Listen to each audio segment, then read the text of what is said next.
a continuous professional development program, which in my thinking, ambitious as I may be, could then mature into what I would call continuous Hansard education, and even perhaps the association be called to form a committee that will oversee the rolling out of this continuous professional development. I am not an expert in matters curriculum, but I have walked a small journey with some experts who we invited to spearhead the development of this program. They have an expanse of expertise in the area of curriculum, and we will really tap into their knowledge and skills. Allow me to invite the moderator of this session. He will introduce to you the panelists, and he will also call our curriculum experts to give their presentations. Karibu, Daktari Mbogo.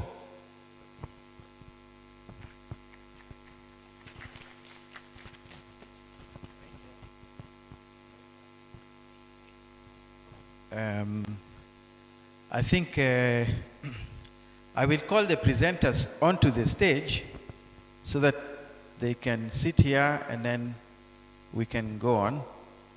I think the presenters, as the program suggests, or as is written on the program, Professor Robert Oduori, Mr. Philip Musi, and Mr. Patrick Andika of KICD. KICD. Okay. So I think without further ado, I will want to introduce Professor Robert Oduori to take us through the matter at hand. Professor Robert Oduori is an associate professor of Kiswahili in the Department of Kiswahili at Moi University with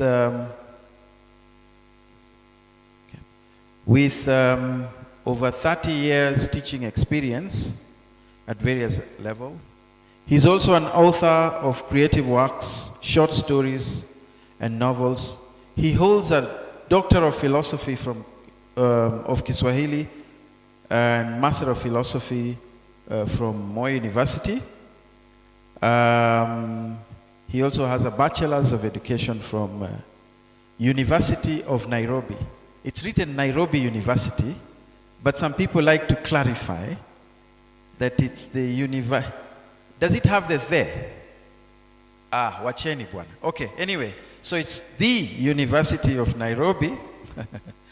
Of course, his specialization areas are in language rights and democracy, translation and interpretation, social linguistics. He also consults on translation, language use, language in politics, and language curriculum. Welcome, Prof.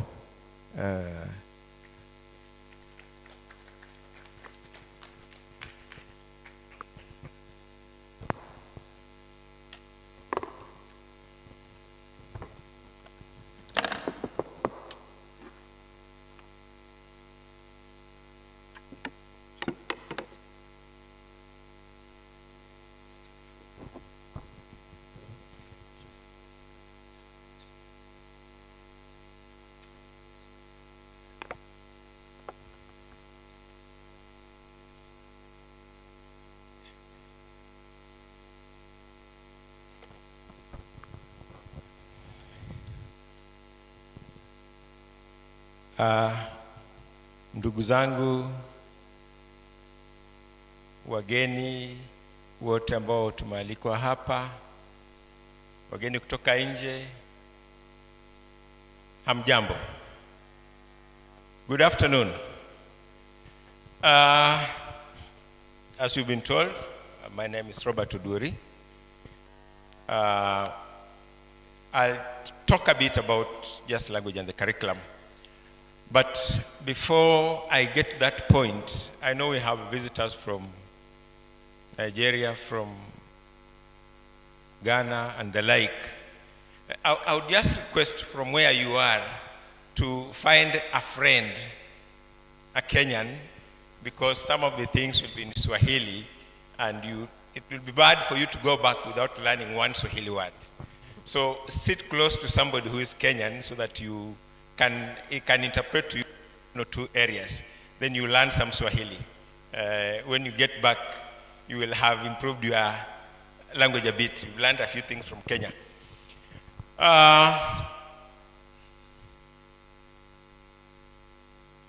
Some feedback, because I'm trying to build what I want to say.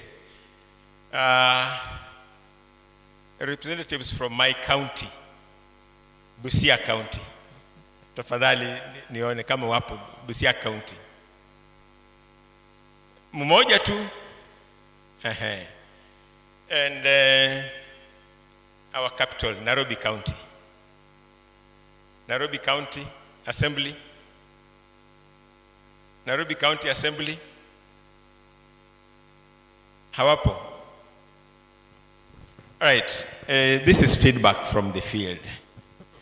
I've mentioned these two assemblies because when our students were looking for an attachment, we have that attachment period for 3 months to gain a bit of skills here. And so the students who went to the two counties to seek a chance for an attachment, they were told, both counties gave the same answer: we don't deal with the language. These are BA Kiswahili students. That's the answer. I have not changed anything. We don't deal with language. So this student comes back very confused now. What do I do? You know? And then the question comes back then: are we in an area where we don't know what we are dealing with? Because if you are talking about a record, the debate is done in some language. And a record must be kept in some language. And so when you say you don't deal with the language, then I am at a loss, because then we might not be talking the same thing when we talk about language and the Hansard and all that.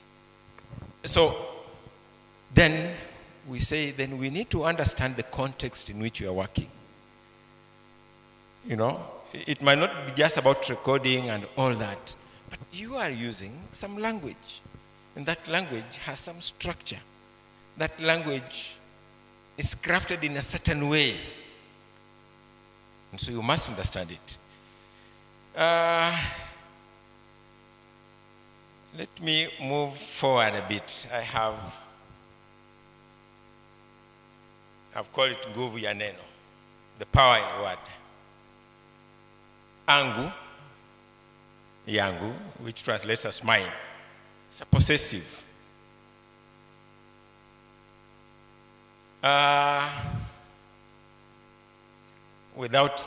With permission, and therefore without offending anybody.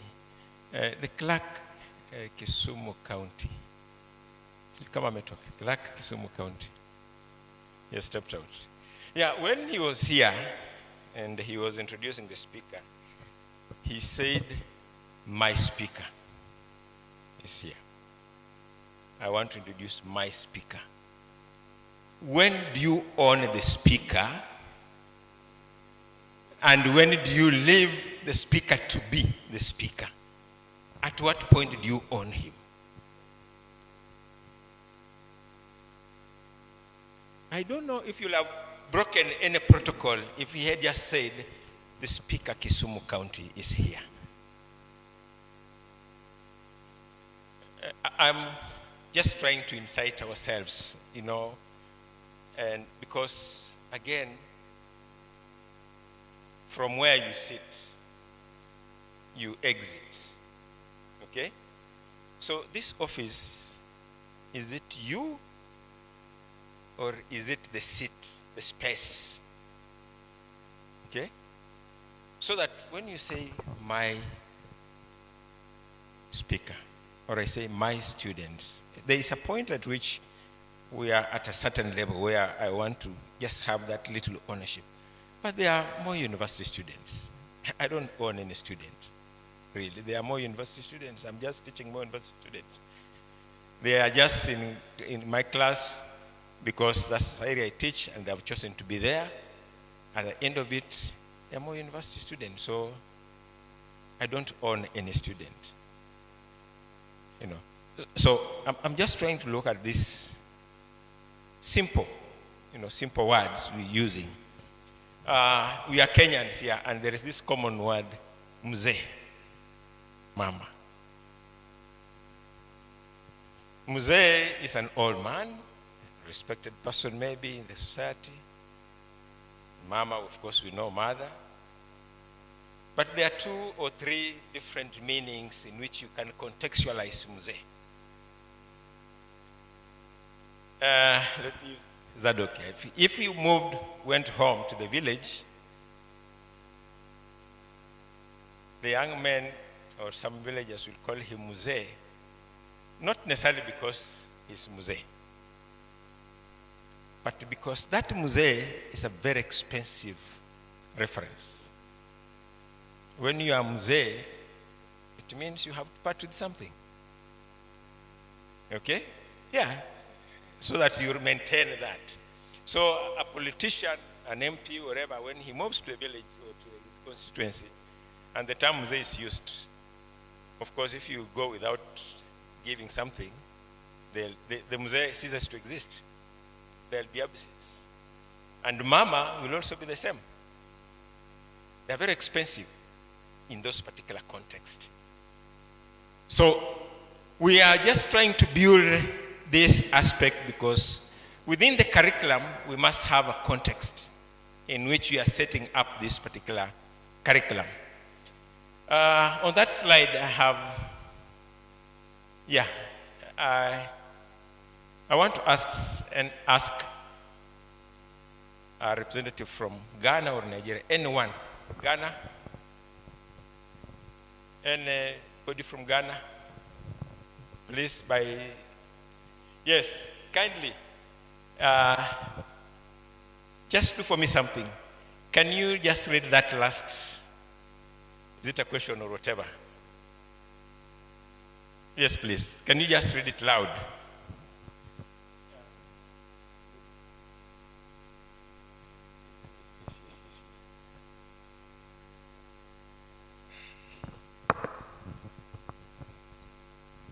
The last bullet, I hope you can see it well. Just read it loud.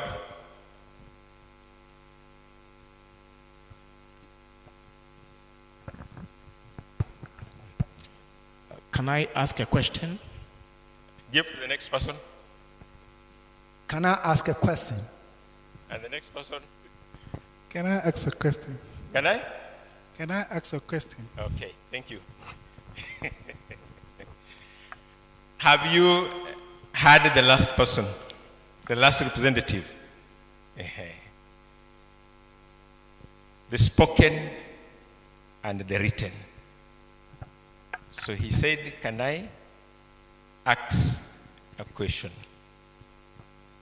But we get what he says. Now that's the spoken against the written. Not that he when you ask him to write, he'll write, he give the right spelling. But the spoken is different. Of course, we can understand the context, so we know what he means. Now, that brings me back to where I want to start from. when we talk about the curriculum, then we must be able to contextualize that. And when we talk about context in this particular sense, where we want to put, and that is why I asked from Busia and Nairobi counties when they said they don't deal with language. Then you ask, so in what context are they working? What is it they are using to record? Okay? So in this sense, then we talk of context from, actually there are 4, but here I've indicated only 3.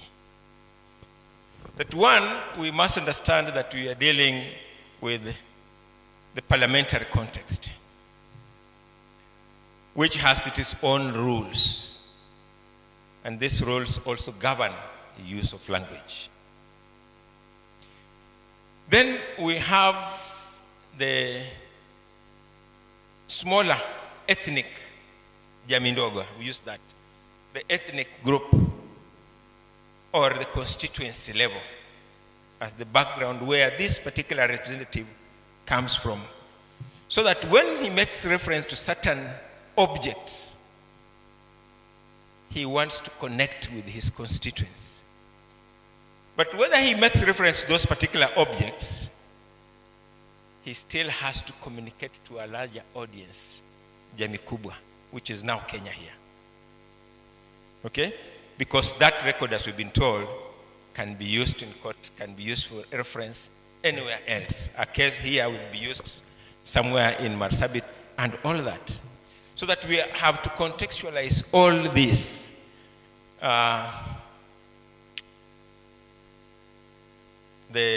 From Central, maybe they would make reference to Mgumo tree, which has had a lot of significance.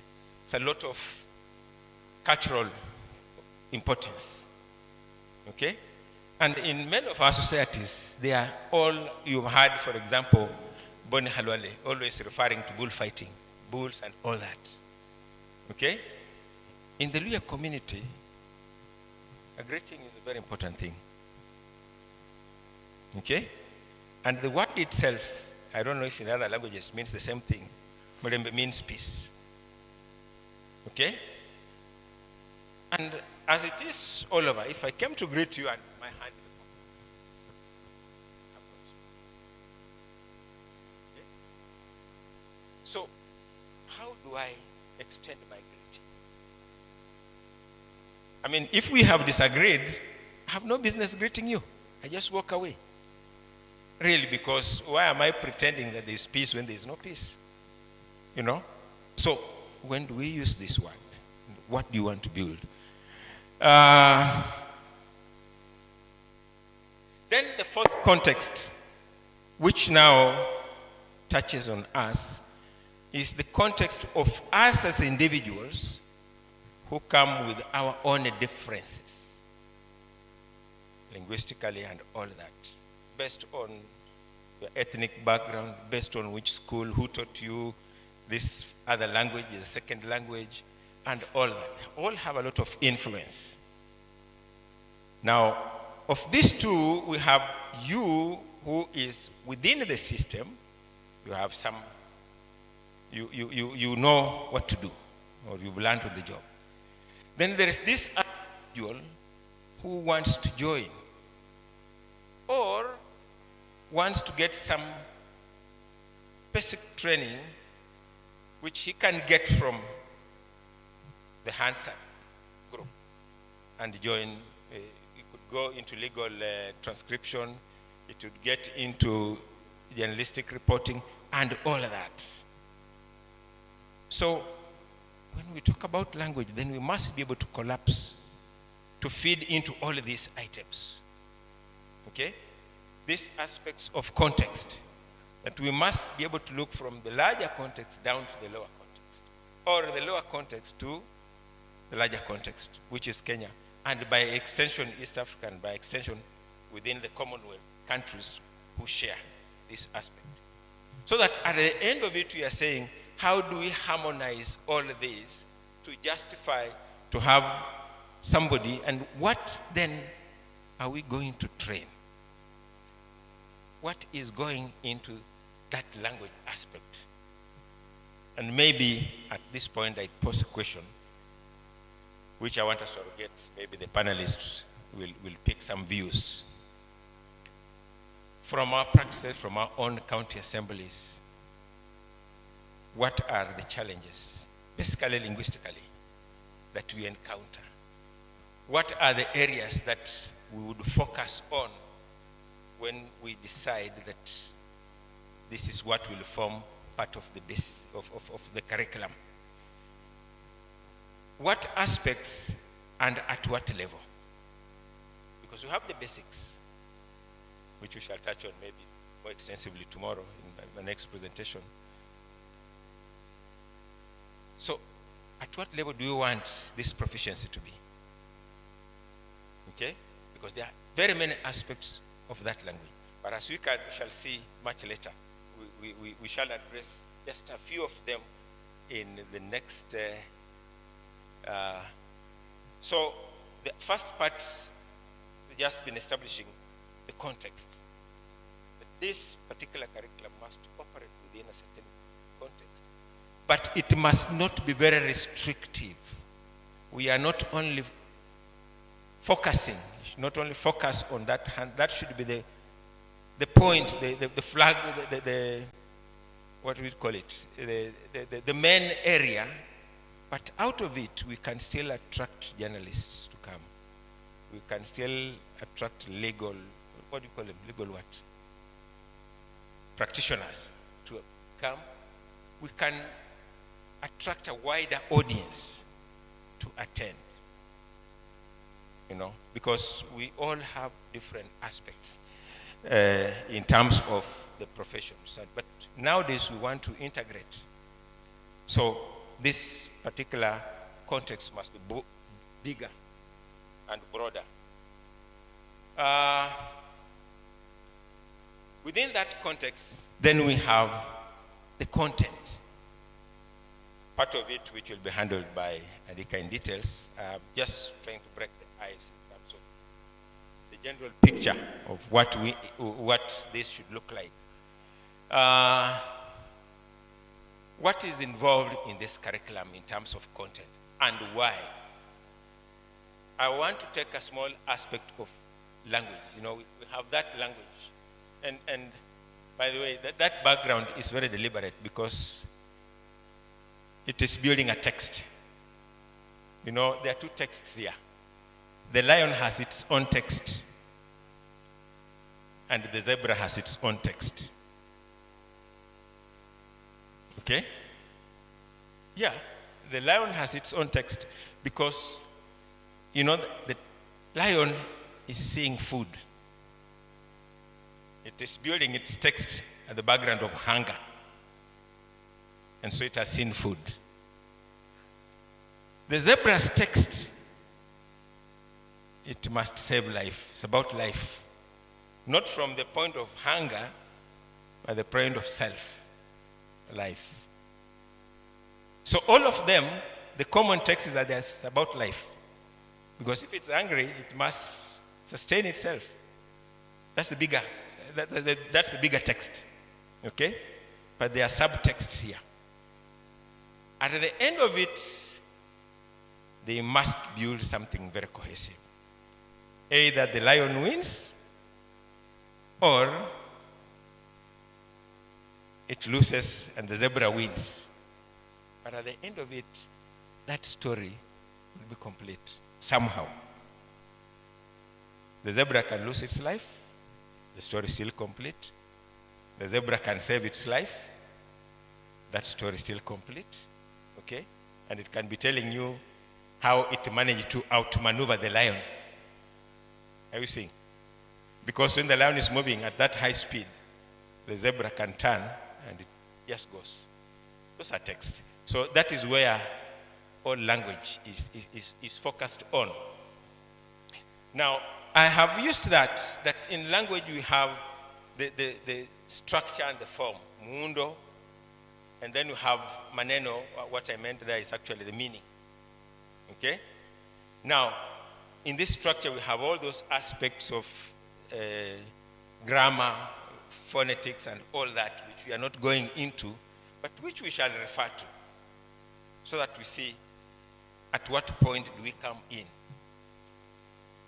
Now, why the structure here? And that is why I asked, and he said, ask. Can I ask a question? But we are recording, and we said it is verbatim. But we know that what he meant is ask. Now, do you leave it as ask, or do you write it as ask? That is the spoken versus the written. You've said it's verbatim. Yes. So I don't know what verbatim, to what extent it will be verbatim. Because if we have to write it the way he said, then we have to write it the way he has pronounced it. But if he has to, we have to insist on that, then we might come up with something that might not be understandable. So, in all this aspect, there is an editorial aspect that runs through. That is why I have not put it there, because I was still figuring where to put it. And let's go down a bit. Yes. I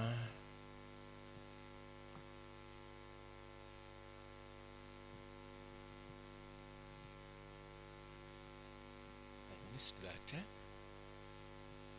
There is something I missed here. Oh, yes. Regeleo 2, the lower one, eh? Something, a pointer? A pointer, okay. Where I have the blue, the blue colored writings. Well, let's just get there. I wish I would get a stick. At some point here, public committee, then a comma, then there is utter. I believe that was the spoken. But it was captured that way. Right? That is from the Hansard, eh? Yeah, volume 4, number 97 of that year. No, not volume 4. Volume 4, number 97, page 6. So it's captured like that, utter. We would want to understand it means hatter. Okay? Now, we get to that aspect and we ask, so there are these basics that we need to get back to understand, because when you are doing that transcription, we also want to understand that you must be able to have an idea of the speaker's linguistic background, the speaker's cultural background, and how the first language impacts on the second or so language. Okay? Now, on the other side, I'm trying just to rush through giving just a general picture. We have word choice, maneno. Okay? But within that, we are actually looking at meaning. Right? Because that is where everything wrong gets to. Oh, yes, please.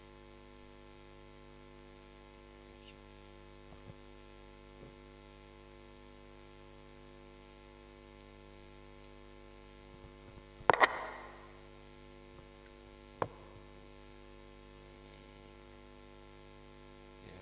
Oh, it's sensitive.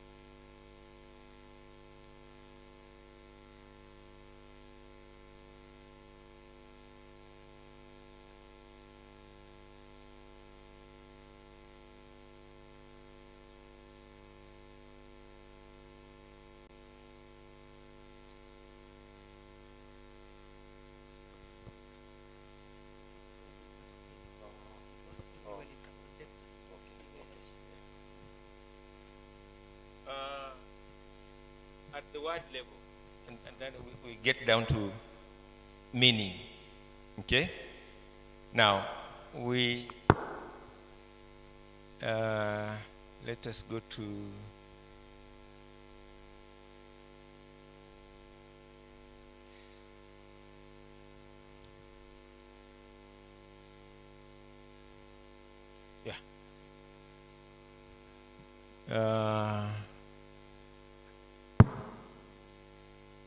yes, the first, the upper one, and the Honorable Speaker's Honorable Doris says you have to give them permission to do so. That is what they said. The Honorable Speaker says the Speaker does not give permission, he approves.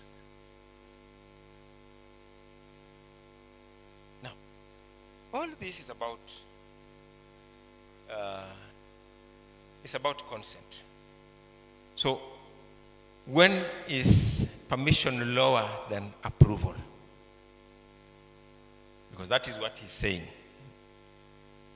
which is waiting. Okay? Because he says he does not give permission, he approves.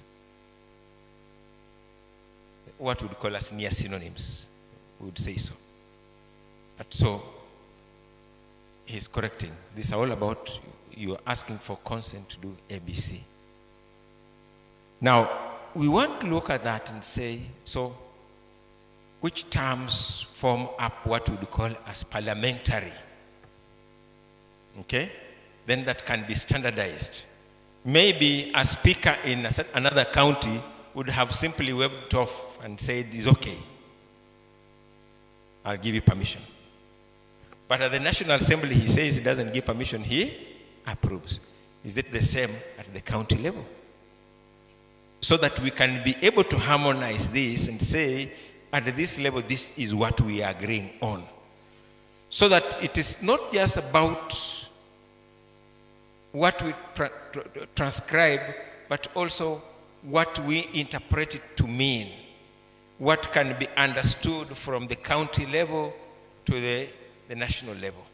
So that the text, if it has to be used, then if it's approval, then it must be consistent. The people in the legal circle are very good at playing around with words, and they dismiss cases because of one word or so, even when it has substance. So they have to look for a way to dismiss it or to carry on with it. So this is the level at which we want to operate. But then within that, then we also have the element of translation, because we have Kiswahili. But at the devolved levels, we are saying, is it time that we should allow the local or dominant first language or mother tongue to be used? Are these people trained in that area? Because now translation becomes very tricky. For example, between permission and approval. How do you translate that?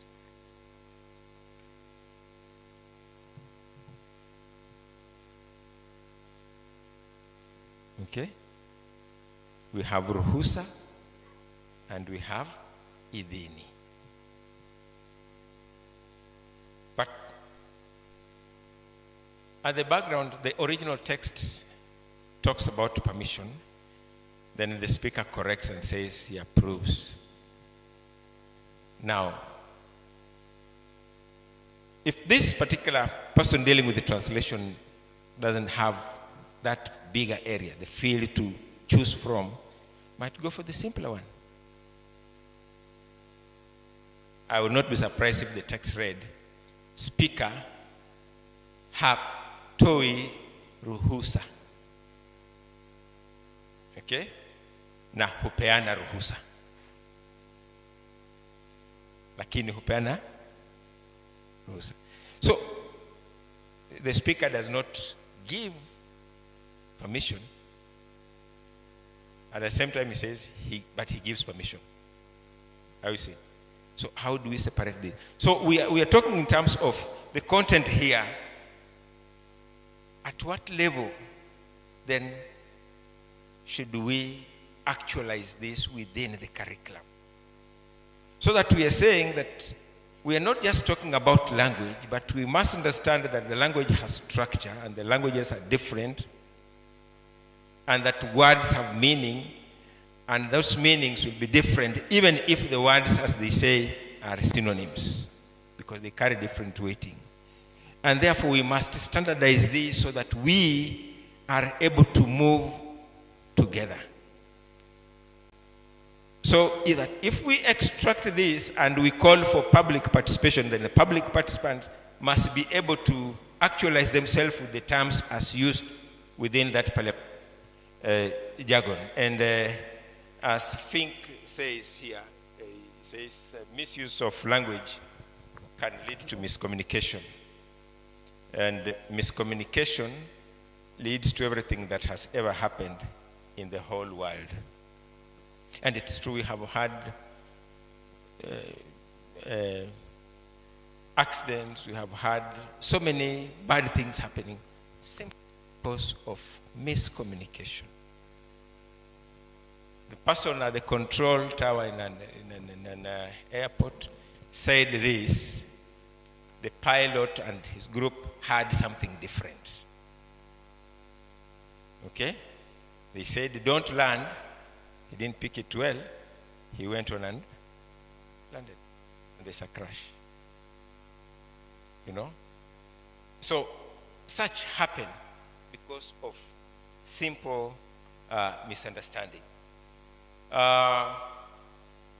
So, in essence, what we are saying is that when we are talking about the Hansard, which of course we shall get into the details much later, then we are saying that that curriculum should be able to take care of an array of the aspects that make up language, because somebody must have the competence to be able to understand, to be able to make corrections if they are necessary, and so that this can be used and understood in a certain bigger context.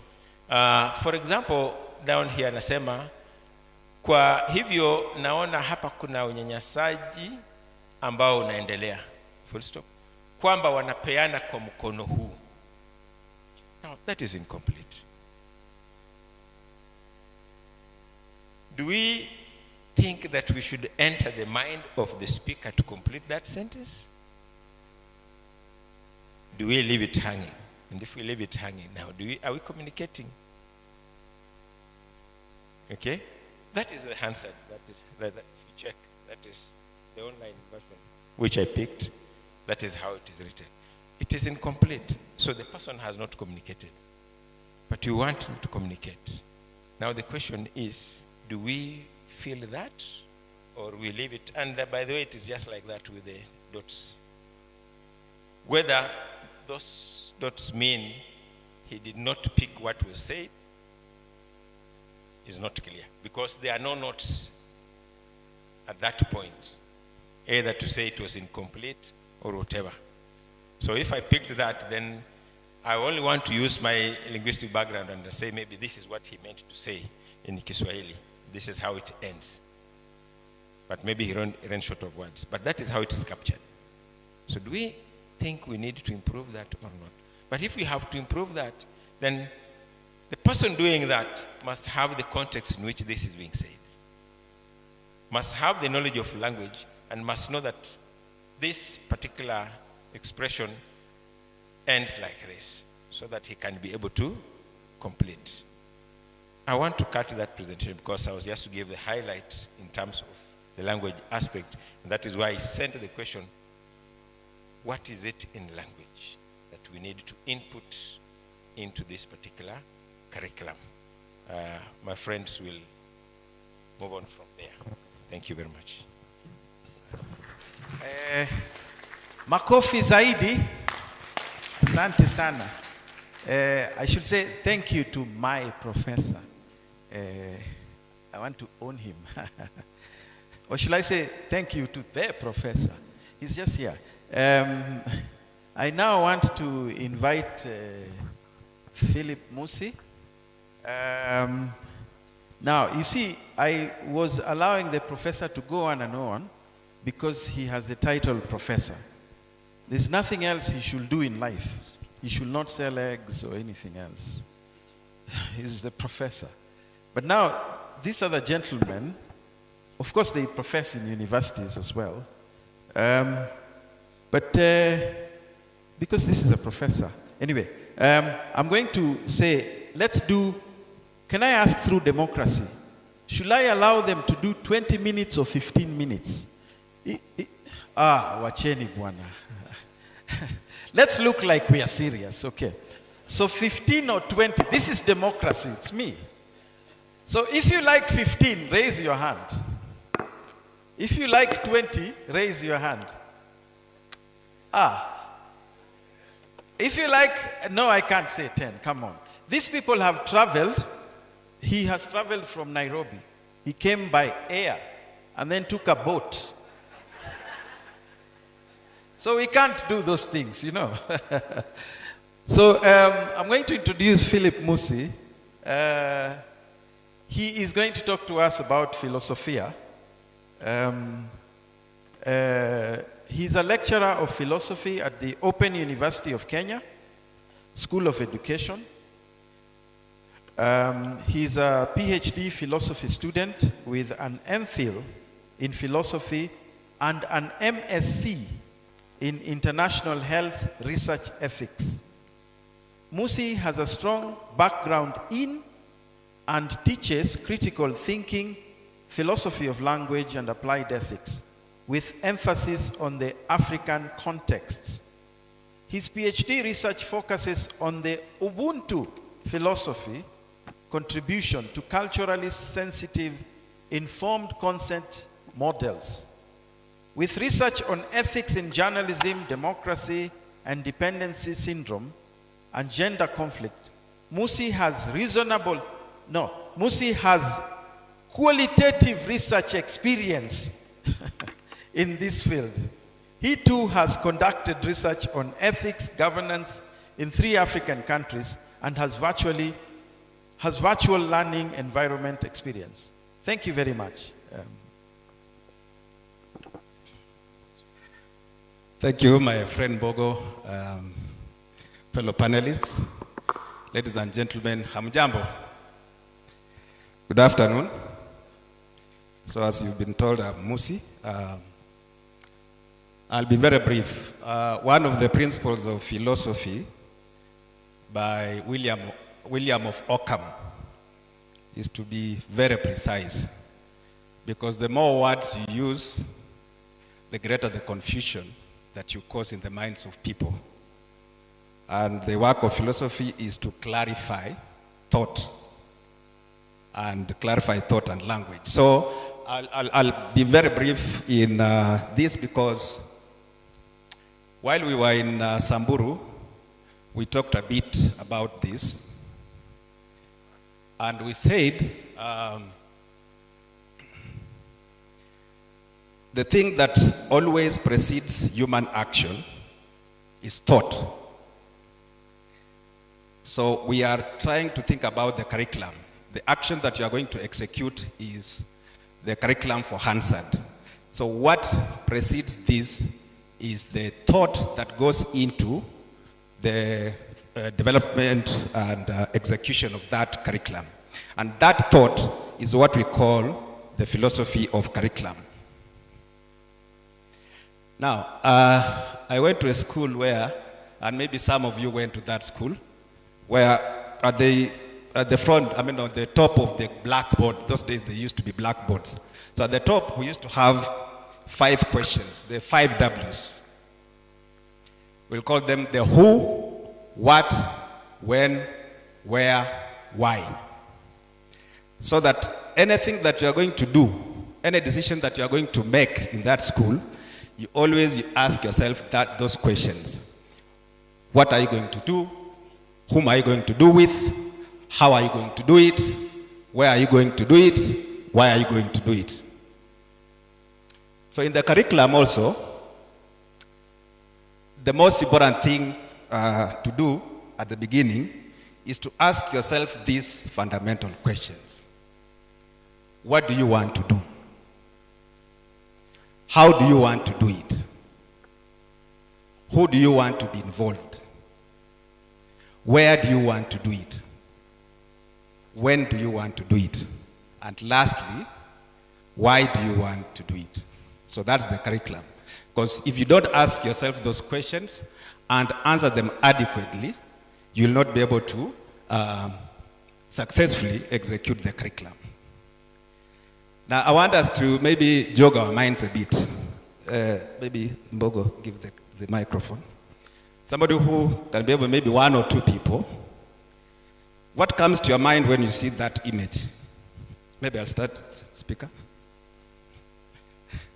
Just randomly, what comes to your mind when you see that image? Yes, yeah, okay, right. Yeah. When you just look at that image randomly, without any, yeah. When I see this picture, what comes to my mind is one is communicating and the other is not understanding. So there is a confusion from the other side. He's trying to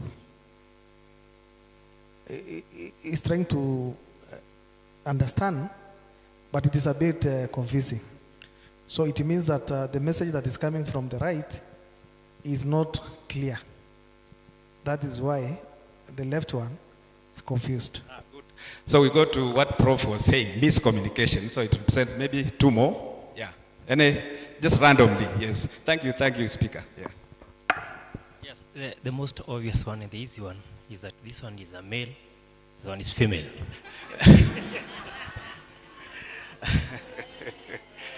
So can we use left and right? So what the one on the left is female.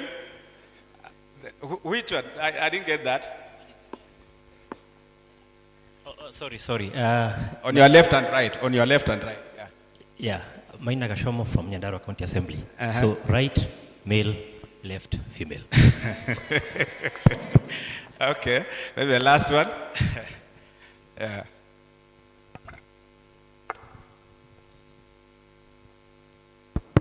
Yes, and to support what he has just said, normally under normal discussions set up amongst individuals, I want to suspect Sorry, that... audible please, I can't get clearly, sorry. I didn't get One, clearly. two. Yes, I'm saying between two individuals, the normal setup is that such that the male one initiates the processes of communication. Process of education, right? Thank you. In philosophy, we don't have right and wrong answers. We have reasonable statements or reasonable thoughts or reasonable opinions or reasonable presentations. And all of you have had reasonable responses, right? So thank you so much. When you use this to teach communication, it's a very powerful tool. Like the speaker said, you can use it to demonstrate how, one, you can distort thought in in the audience, okay? So your thought is very clear, but when you communicate to the audience, they get more confused, okay? Or the other way around, that you have a confused mind, but it is then aligned through proper communication, right? So like somebody gives you the right way of understanding something that is confusing your mind, then you have now a clearer understanding like what we have on the right-hand side. But when we use this in the context of curriculum or education, and especially in this, is that when we want to build a curriculum, we are picking from so many aspects and contexts, like Prof. said, and content that we want to align and put together so that we have a well-organized and executed program that has got a very clear outcome that you want to achieve. Like what we have, and it's a spiral process, right? From how we begin to conceptualize the curriculum to when we have the finished product, the first graduates or whatever number of graduates that we'll have at the end of the curriculum. So we start from something that is very disorganized, that we like what we have on the left-hand side, and we end up with something that is very clear and distinct and organized, like what we have in the NEO. Now, what guides that process, and as Alfred Andika will say, because the curriculum specialist, is that it is the philosophy that informs the curriculum that guides all the processes that go into the development, the design, development, implementation, and even what we call assessment of the curriculum. Okay? So if you don't have a clear philosophy of what you want to achieve, at the end of it, you will never ever end up with a well-finished product. So that is, that's what we, yeah, in short, philosophy is that. I don't want to go into the academics of this. I'm sure some of us have gone through this definition, so I'll not go into the academics of that. It's just meant for the paper, but at least we have an idea, most of us, what it means, okay? The love of wisdom and all that, okay? And so philosophy has got, and I'll speak to this in 2 minutes, has got 5 major branches. That is, what's that? Metaphysics, epistemology, logic, and axiology. I'll still not go into the details of that. But these are the things that speak to the curriculum. Metaphysics will speak to the actual content of the curriculum. What? Because it answers the question of what. What is it that we want to learn in this curriculum? What is it that we want to produce with this curriculum? What is it? No, the what question. So all the questions about curriculum that are asked about the what or the whatness of the curriculum are what we call the metaphysical aspects of the curriculum. The second one is the epistemology. Epistemology is about knowledge. So the knowledge aspect is like, what type of materials are supposed to go into this curriculum? At what point are they supposed to be learned? To what extent are we covering this material? And so on and so forth. So when the curriculum is being organized, you have to be aware what type of knowledge and skills do you want the graduates to have. Because if you do not answer that one, then you will not be able to tell what goes in and what does not go in within the curriculum. So that gives you the criteria of inclusion and exclusion of the materials that go into the curriculum. The third one is logic. Logic is basically the sequential organization of the curriculum. Which course comes first? And so, like any of us who have gone to the college, most of us, all of us actually have gone to college. In first year, you'll see almost every other subject's introduction to this, introduction to humanity, introduction to all those things. Everything is introduction. You go to second year, now you get to go into content. You get to third year, you get to go into application of that content, and so on. So that logical sequence is what the branch of philosophy called logic informed, because if you do not give it that systematic approach, you'll not be able to achieve the outcome that you want. Then lastly, if you ask yourself, okay, at the end of the day, what are we producing? What value do we want to add in the learner? And what value do we want the learner to bring into society, into the profession, into what we all want them to be? So the value, the morals, the professionalism, and all that. And so that's why you'll have, in all these professional trainings, you'll always have like medical ethics for the medical practitioners, okay? Business ethics for those doing business. We'll have maybe Hansard ethics, okay? So that we have a code of conduct for those who are involved in Hansard. What does it do? It adds value to the learner and their contribution to the society that they are joining. Then lastly, maybe just to say that, and then we close it up, he's saying philosophy is like the anchor and the, what we call the computer, okay? What we call the computer box of a car. Any of us, most of us, all of us have an idea what a computer box of a car does. It's a small thing within the car. But any fault within it, the car will not be able to go. it serves almost every other system of the car. And that's exactly what philosophy of curriculum does. If you mess in the formulation of the curriculum or go away from the philosophy of curriculum as you are executing it, you will not be able to achieve or even implement the curriculum effectively. Okay? So that's like a curriculum or like an anger, a ship anger. Okay? So, and I think that is basically what I wanted us to say. The rest of the things are just theoretical.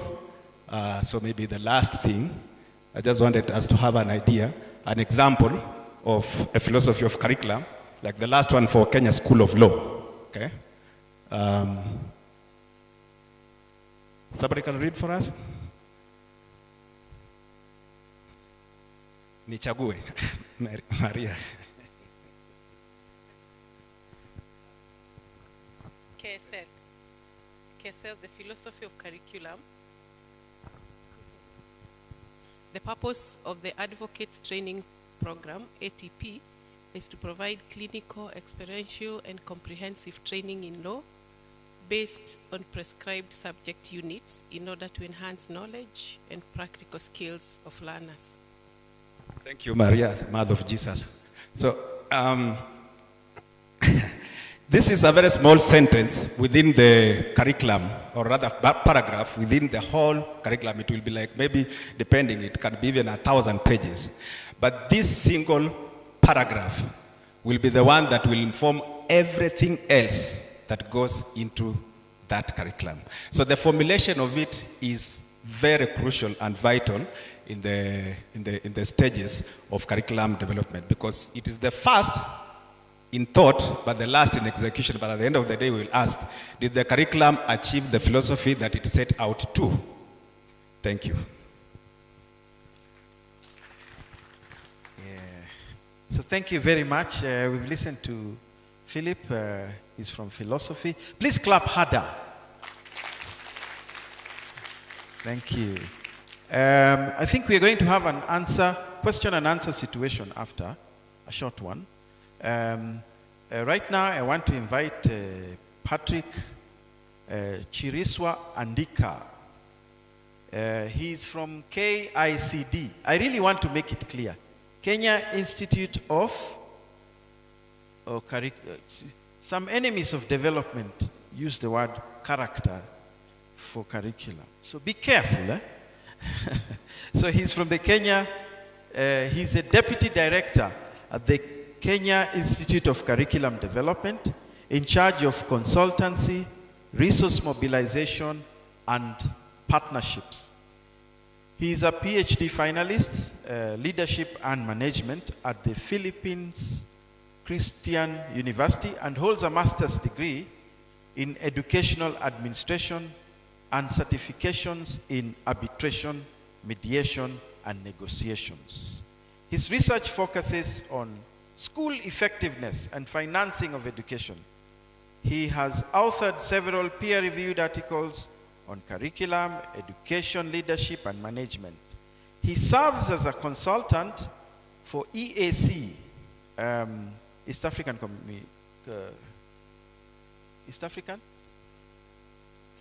Community,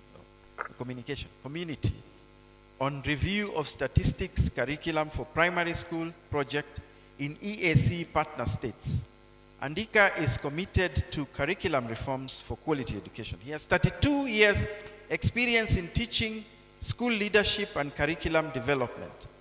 Andika has led reform and review curriculum for basic education in Kenya, National Police Service, Kenya Wildlife Service, Media Council of Kenya, College of Insurance, UOE, or is it UOE, University of Eldoret? It's not a question. Kenya School of Monetary Studies, the Kenya School of Government, Center for Parliamentary Studies and Training, the EAC, among others. Karibu sana. Mpigeni makofi. Asante.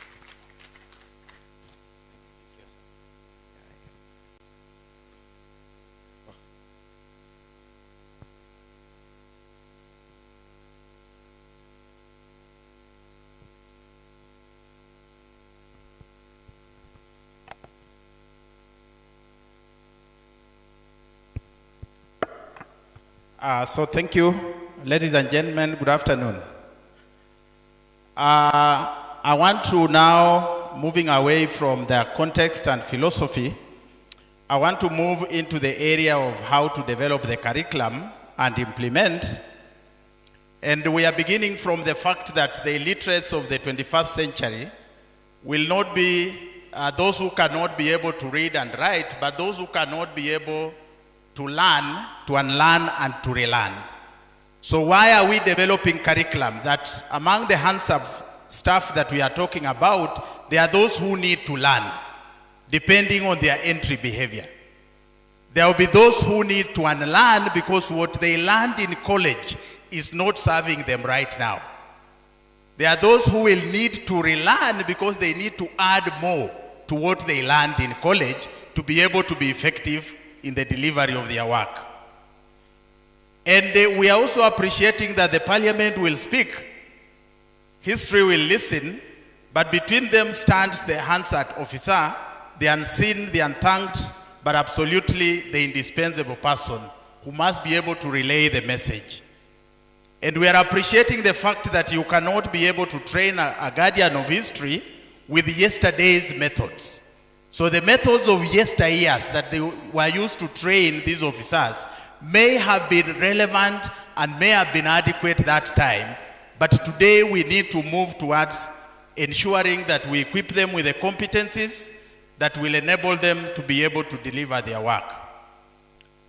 Colleagues, we live in a world that we describe as being a VUCA world. A world that is volatile, a world that is uncertain, a world that is complex and ambiguous. And we begin to ask ourselves, if that is the world in which we live, what then should be the role of training and education today? And that is the question I want you to share with your neighbor. If that is the world we live in, what then is the role of training? You need to open a discussion with your neighbor, meaning if you don't have a neighbor, you look for one. Mother of Jesus, you need to look for a neighbor. And when you reach the neighbor, you remember the question. We are living in a VUCA world, so what should be the role of training? What should be the role of education in that world? For 2 minutes, you need to initiate a discussion.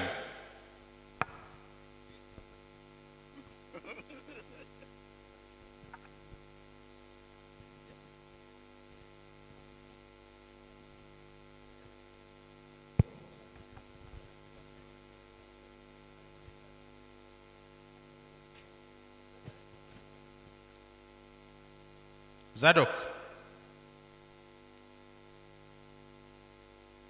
Utatafuta watu wako kule.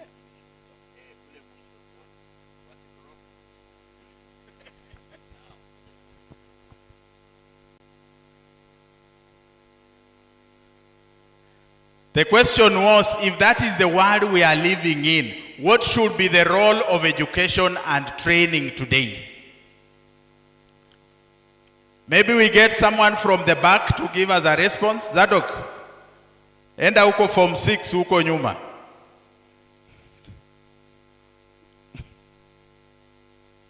Form 6.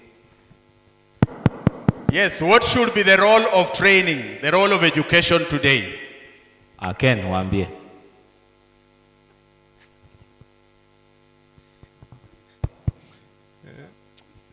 Yes. We are listening. Yani hivi siju shukrani Bwana Zadok. Jina langu ni Ken. Umuhimu wa labda mafunzo katika kipindi ni kutuwezesha tu ule ufaafu wetu uwepo, so that we are relevant in this particular world. So that's why we are training. And hiyo ndo sababu. So that we stay relevant. Thank you. Let's clap for him. And then there is a hand. There is a hand next there. It is a form 4, 6, 7. He only form 5. Thank you so much. This is Rosemary from Uganda. Yes, I think Rosemary. the role of education in such a world is mindset change. Mindset change. Clap for Rosemary from Uganda. Now, any other person, kuja form one hapa. Yes.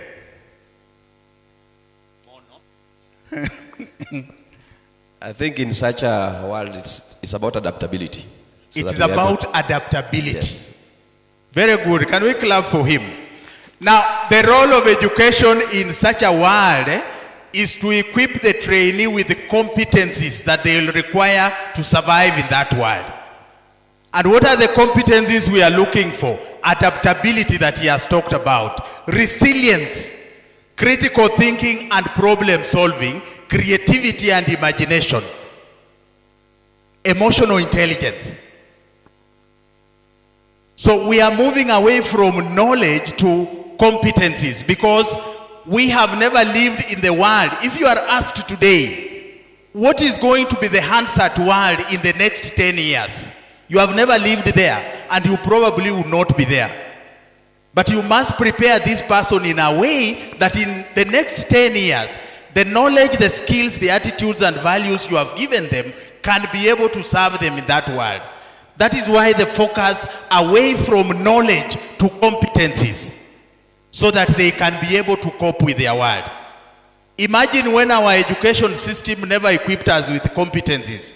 When we had COVID-19, and people from my village and our neighbors think that the only solution to the COVID problem is to carry your earthly belongings from Nairobi and run back home. And everybody is traveling back home.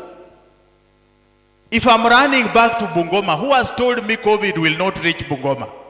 Where do I run when COVID reaches there?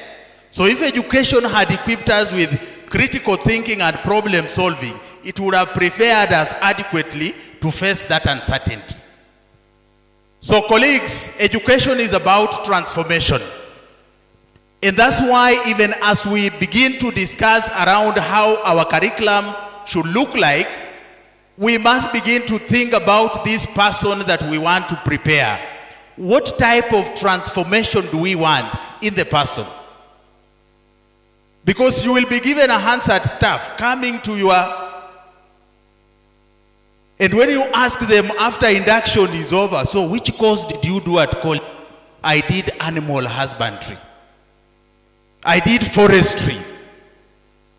Yes? I did biochem. I did mathematics. But he's already employed. He has a letter, permanent and... So what are you going to do so that you transform this person into the person that you want to deliver?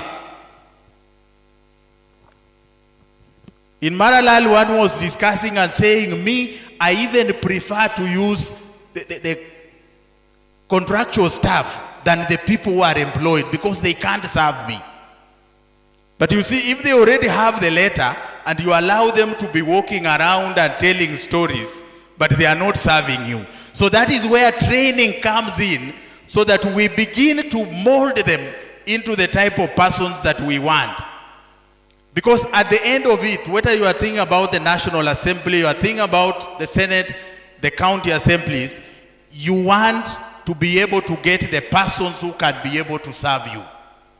So there will be the context that we have been taken through, the original knowledge that they have acquired, the skills, the standards, but then that reality about the environment into which they are working, the high pressure, the limited time, the high stakes, noisy audios, the multiple speakers, the time pressure, the high stakes.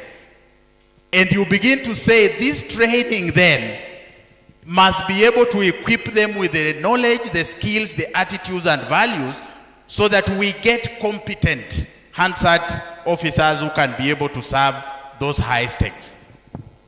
And now when you think about the demands of the industry versus the competencies of the graduates, a research that was done in 2018 by the Federation of Kenyan Employers, it found a very big mismatch between the skills that they are bringing to the workplace and what is required. For example, it found that 64% of the graduates do not have the right technical skills to perform their jobs, without experience, without training.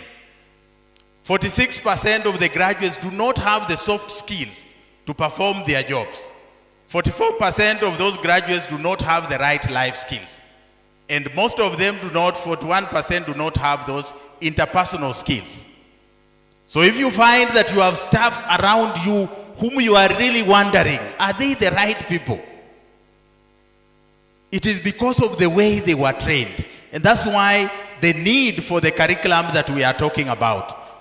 That mismatch where 51% of the graduates do not even have the right competence to perform their jobs.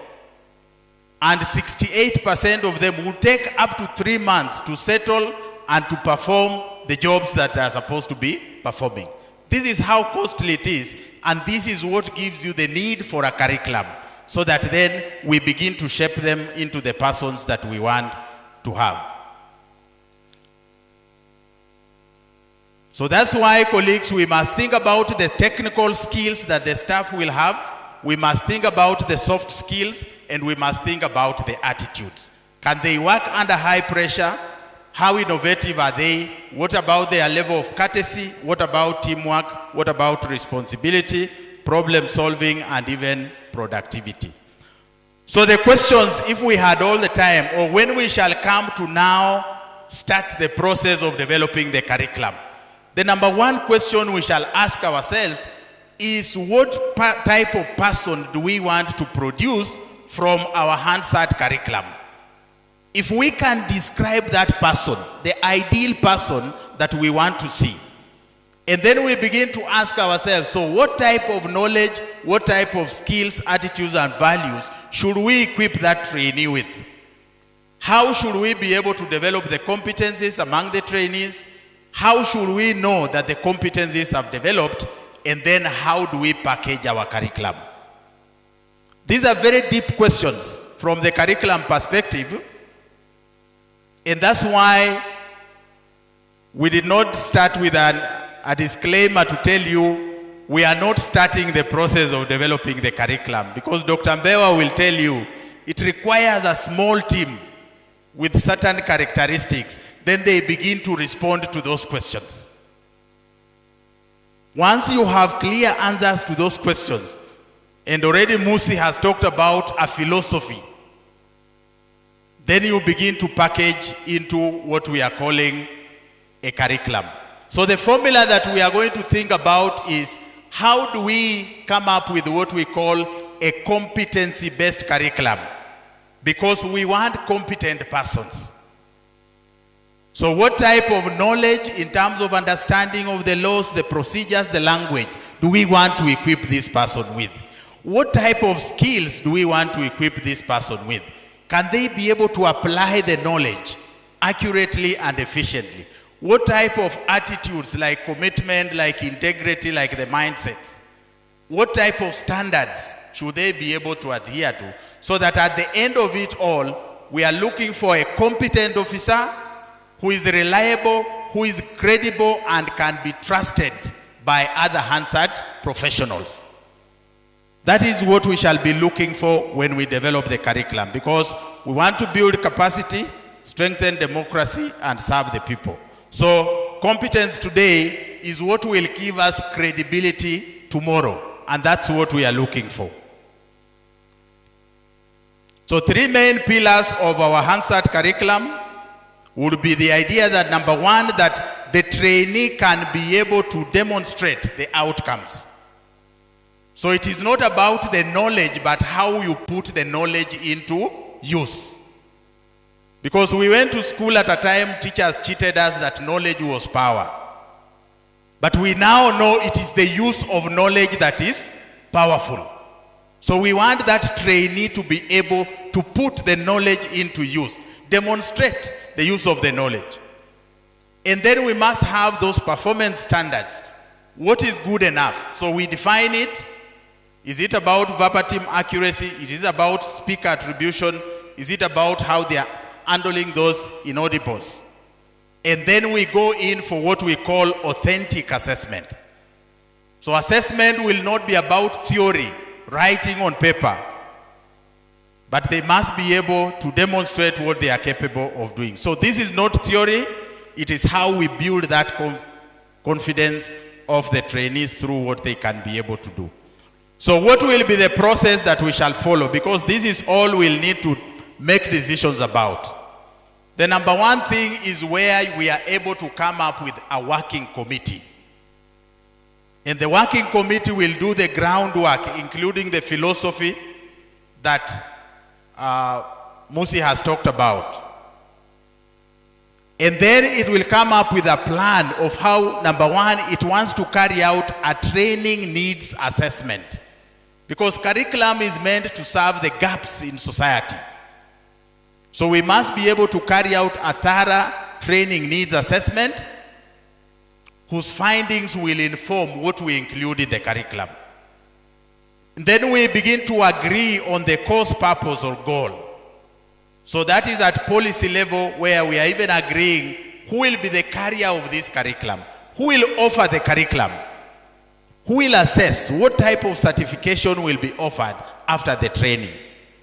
Is this curriculum meant for only existing staff of the parliaments and the county assemblies, or even fresh trainees from the colleges can go and pursue it? Is it a certificate or a diploma?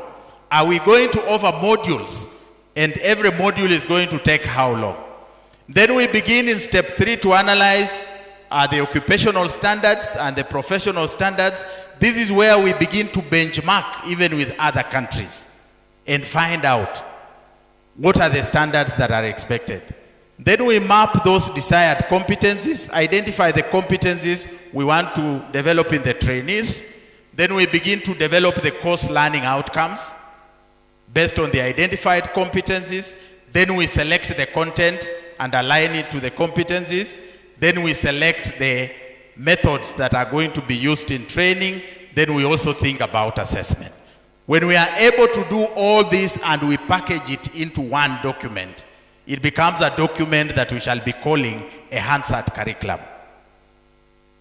So this will take a reasonable time for us to be able to come up with a curriculum. Because at the end of it, colleagues, we want one system, one standard, and one voice for Kenya.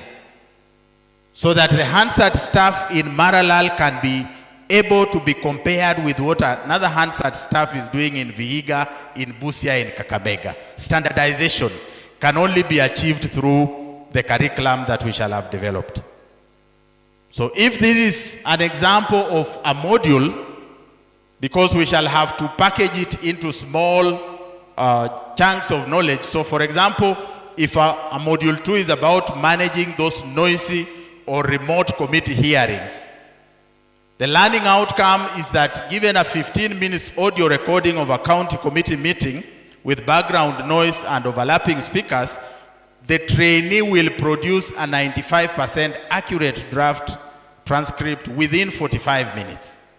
And so there will be those learning activities, a role play, a disrupted meeting, use noise filtering software and collaborative editing. And then for assessment, we are saying it is going to be a practical exam only.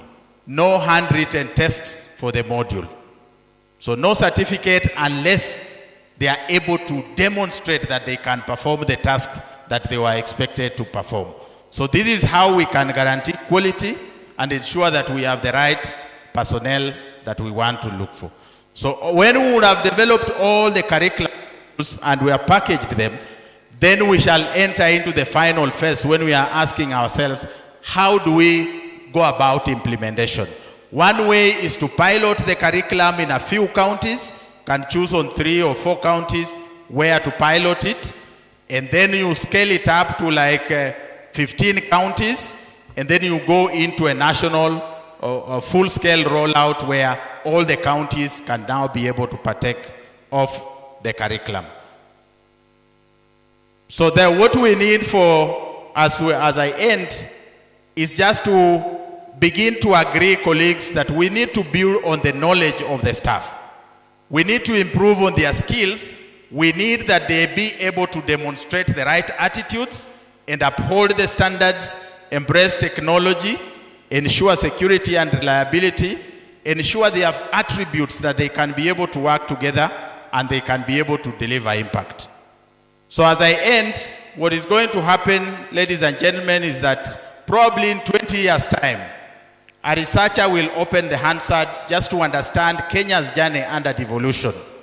And that researcher will not necessarily care about which syllabus we followed. But their interest will be, was it recorded accurately? Is it timely? Is it trustworthy? So the trust is what we want to build, one competence at a time. And we shall not just be training people to know the Hansard, but let us train them to become the Hansard itself. Thank you, ladies and gentlemen. Thank you very much. Thank you very much. Thank you, our speaker. Now, at this juncture, please clap again for our speaker. You can see it's worth traveling all the way from Nairobi. He works near Pangani. All the way, you know, matatu first, then the boat, then Uber perhaps, I don't know. So you can clap harder. Now, at this juncture, I think I am reliably informed that we shall have a number of people here to join this panel, and then we have a conversation around these issues that have been raised, particularly from where you're coming from. And I think the first person I should invite here is a speaker, Kisumu County. Yes, speaker, Kisumu County. And then that's Elisha Oraro. And then this, the Honorable Elisha Oraro. And then I shall invite the speaker of Garissa. Garissa County, speaker. Karibu sana kwenye kikao hiki.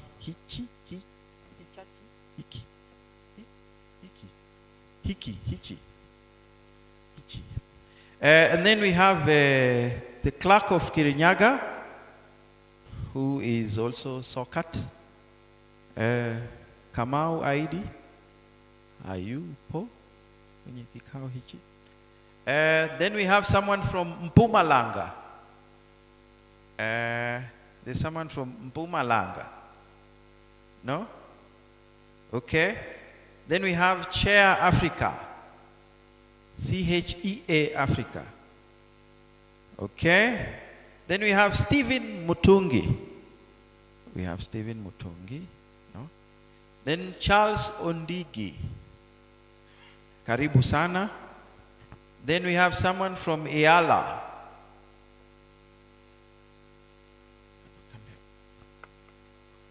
Okay. Then we have Dr. Mbewa. Dr. Mbewa ankaribishwa sana hapa.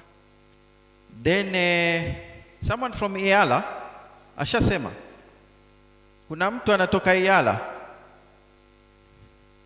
Hakuna? Ama ni mbali sana huko Eala? Si ni East Africa tu hapa.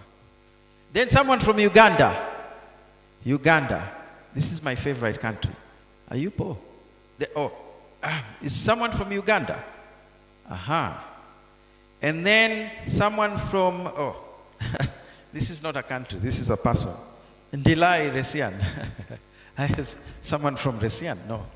Someone, it's not a country, it's a person.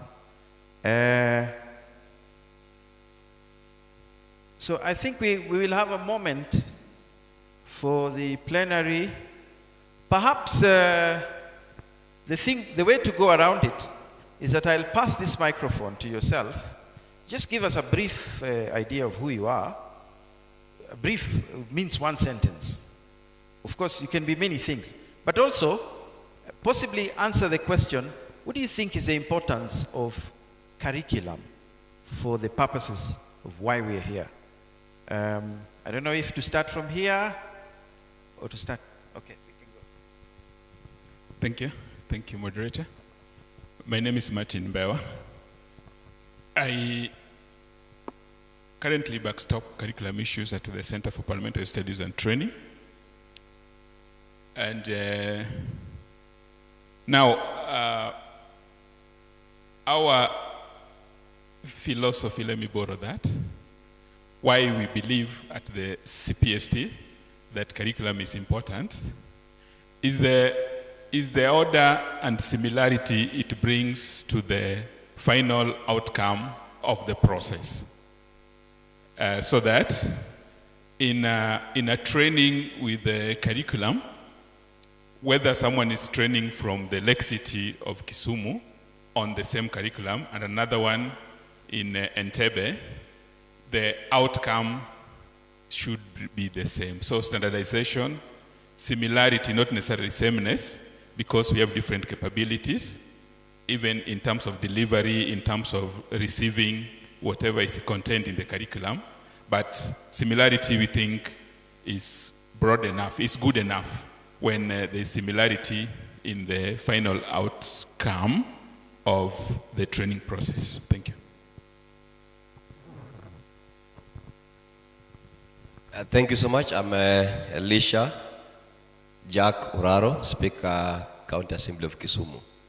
I want to agree with him that there is need for standardization.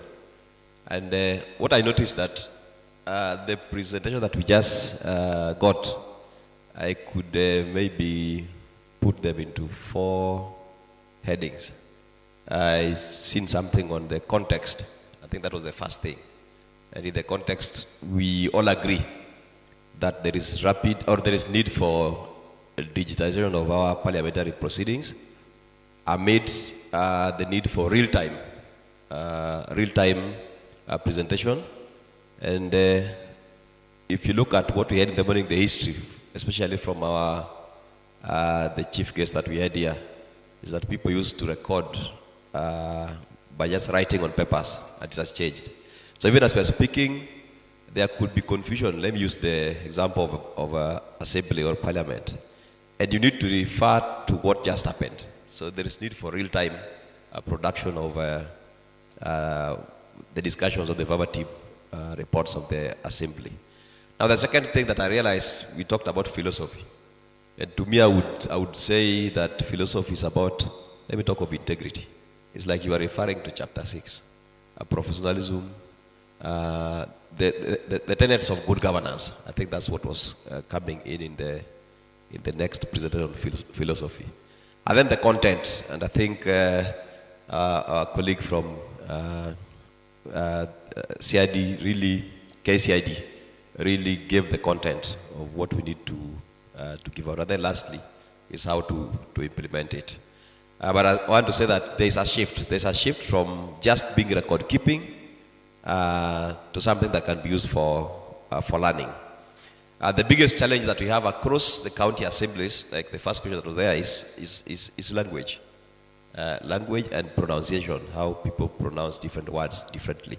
So even with digitalization and even AI, the person behind those tools must clearly understand. Otherwise, they say that garbage in, garbage out. You end up making your life more complicated with the digital tools as opposed to even when you are doing it manually. So for us to be safe, we must understand that even with the AI coming into place, what do you put in place? And otherwise, depending on how somebody pronounces an item, it can give you any other thing. So I agree that we need the curriculum for us to standardize what we are doing, and I think it's the best thing for the Hansard practitioners in Kenya. Thank you. My name is Gobi Nadrisu, and I represent Chair on this seat. You know, curriculum, based on the presentations that have been made, talks about the language being used in Parliament and how different each person pronounce language, and even when a particular language or word is like a synonyms, there is the tendency that it gives you a slight different meaning from the word used by another person. Then the talk of philosophy, what is needed in the curriculum, what are you looking for what are the things that you are targeting in terms of the required specific line of skills that you are targeting the Hansard reporters of the future for, and then the content, as it were, what and what you needed to be put there in terms of the skills that is required for a uniform performance in Parliament. And at the end of the day, I will agree that yes, curriculum is very important because, one, it gives room for standard, it gives room for uniformity, and it also tells you, it shows you as a blueprint that whenever you want to train upcoming reporters who have learned skills in various fields, you also know what you are going to give them based on the curriculum that you have drafted. On the whole, curriculum is a concept that is good for the future of Hansard practitioners, not only in Africa, but beyond Africa. Thank you. Thank you very much.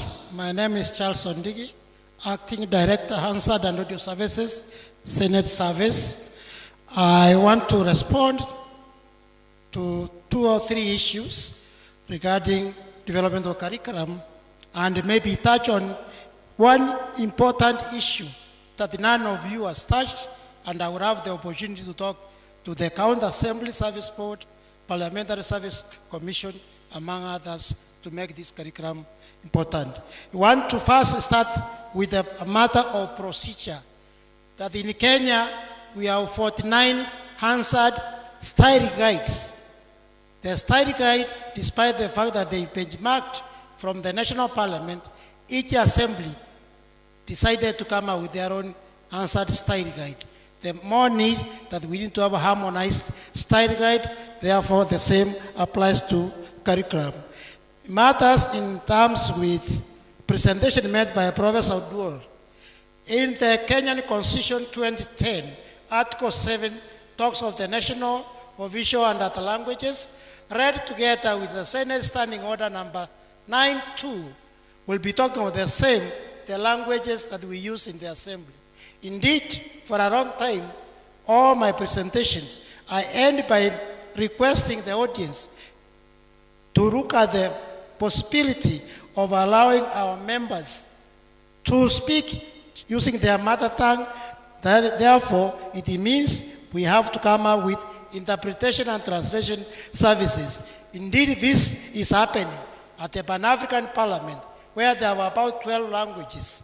The Lok Sabha and Rajya Sabha in India. In India, you only need about 2 hours. If you have to speak in your mother tongue, you present that written speech to the translation and the services for them to convert it to the language that can be used. Most of the members of the County Assembly are not able to contribute meaningfully or even none at all because of language barrier. Indeed, those who watched the impeachment of the governor of Kericho can attest to what I'm saying, that most members were not confident enough to speak in English or Kiswahili. If they opted for English, midway they will ask, can I be allowed to use Kiswahili? So I have a strong conviction that the framers of our constitution forgot to include that provision. Of course, they say promote the development and the use of indigenous languages. But in terms of visual usage, it is nowhere there. So we need to re-emphasize and see whether that can be done, and even also amend the standing orders to provide for members to contribute in their mother tongue. Indeed, I remember the current CS for Interior and National Administration, being then leader of majority, when he was being challenged on the usage of such mother tongue, he said, in fact, even Latin is not English. So we need to build our indigenous languages to the level that they can be used for visual functions. On another issue now, while I agree with the resolutions that they have come out with from Mr. Philip Okus, they are so good, they look so good, but there's one animal we have not addressed. The recruitment and the retention of mostly county assembly staff. Today, I am the head of department of the Hansard in County X. Tomorrow, I am in research. Next day, I am in the library. If we have such kind of trend, even if we come out with a beautiful curriculum, unless we assure the officers that you can build your career, rise through the Hansard, maybe then become the clerk as some have become, it will not make sense, any economic sense, because there are bastard, illegal transfers from the executive, from the assembly to the executive, and back. We need to appeal to the county assembly service boards who are represented here to talk to their friends and the clerks, that those staff need to have the confidence that they will rise within the Hansard department, but not to be transferred because of political undertones. That's what we are witnessing. And I want to talk as somebody who knows things on the ground. Thank you very much. Okay, thank you. Okay, thank you very much. I'm encouraged by what I've done so far, and I'm happy that we are on the right track towards having our curriculum. A curriculum gives an organized path, serves as a roadmap, outlining where you need to go and how to get there. It ensures progress, serves as a reference to ensure you are on the right track, and it helps professionals to go on their journey in a logical, organized manner, creates common goals, and accommodates change. Is not a cast in stone. You may have it today, you find there are new things you want to add, and you add them because it is a living document.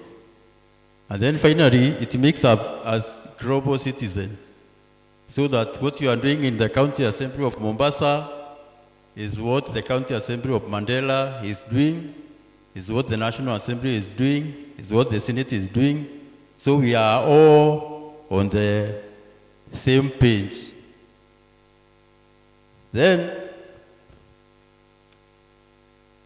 we have heard from Mr. Andika from KICD, we need a roadmap, some sort of implementation matrix, so that we move from one stage to another.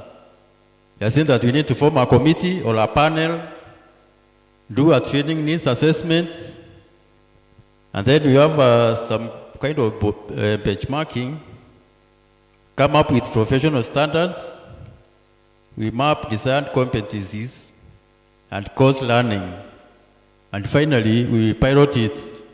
You can start with some few counties, then move to a bigger number, and then we roll it to all the counties. Finally, what is the end game in all this? Like I've always said, we need to make Hansard a profession, just like the LSK. There are some bodies, like if I can give an example, morticians have their own profession. So are quantity surveyors, lawyers, they have their own LSK. Why should we not have our profession recognized? I've had a chance to talk to our directors of litigation, both in the National Assembly and Joint Services, and they have agreed to take us through the steps of even coming up with an act of parliament to recognize our profession, so that finally we'll have a code of conduct, our own professional ethics, and then Hansard will be just like any other profession, where when you attend meetings, you earn CPD points.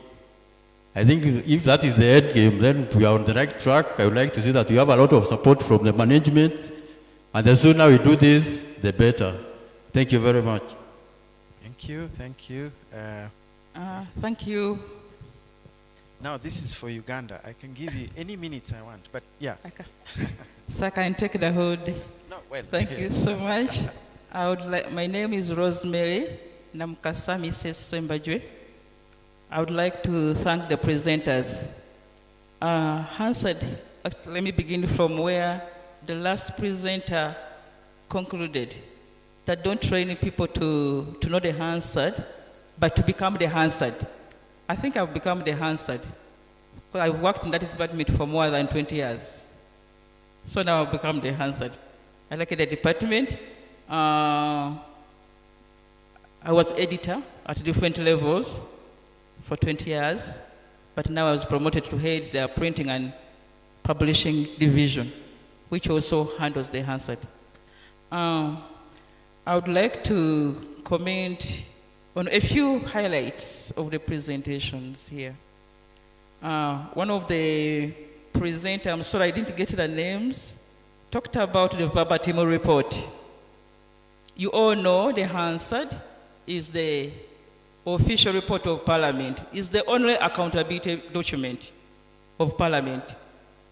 It is the only document that the Parliament can have and say, yes, we are deliberating. The members of Parliament can say yes. I don't know whether the members here in Kenya go or wherever, they take their Hansard to their constituencies. Hours around the campaign time, they come around, our officers are very busy to come for scripts of their contributions. So we should be proud of the work we do as Hansard staff. Clap for yourselves. We actually, in our case, we even refer to ourselves as essential workers. During COVID, all the staff were sent home, apart from the clerks and the Hansard department. For us, even in COVID time, we would access our offices and work. The commission made arrangements for us to go and work.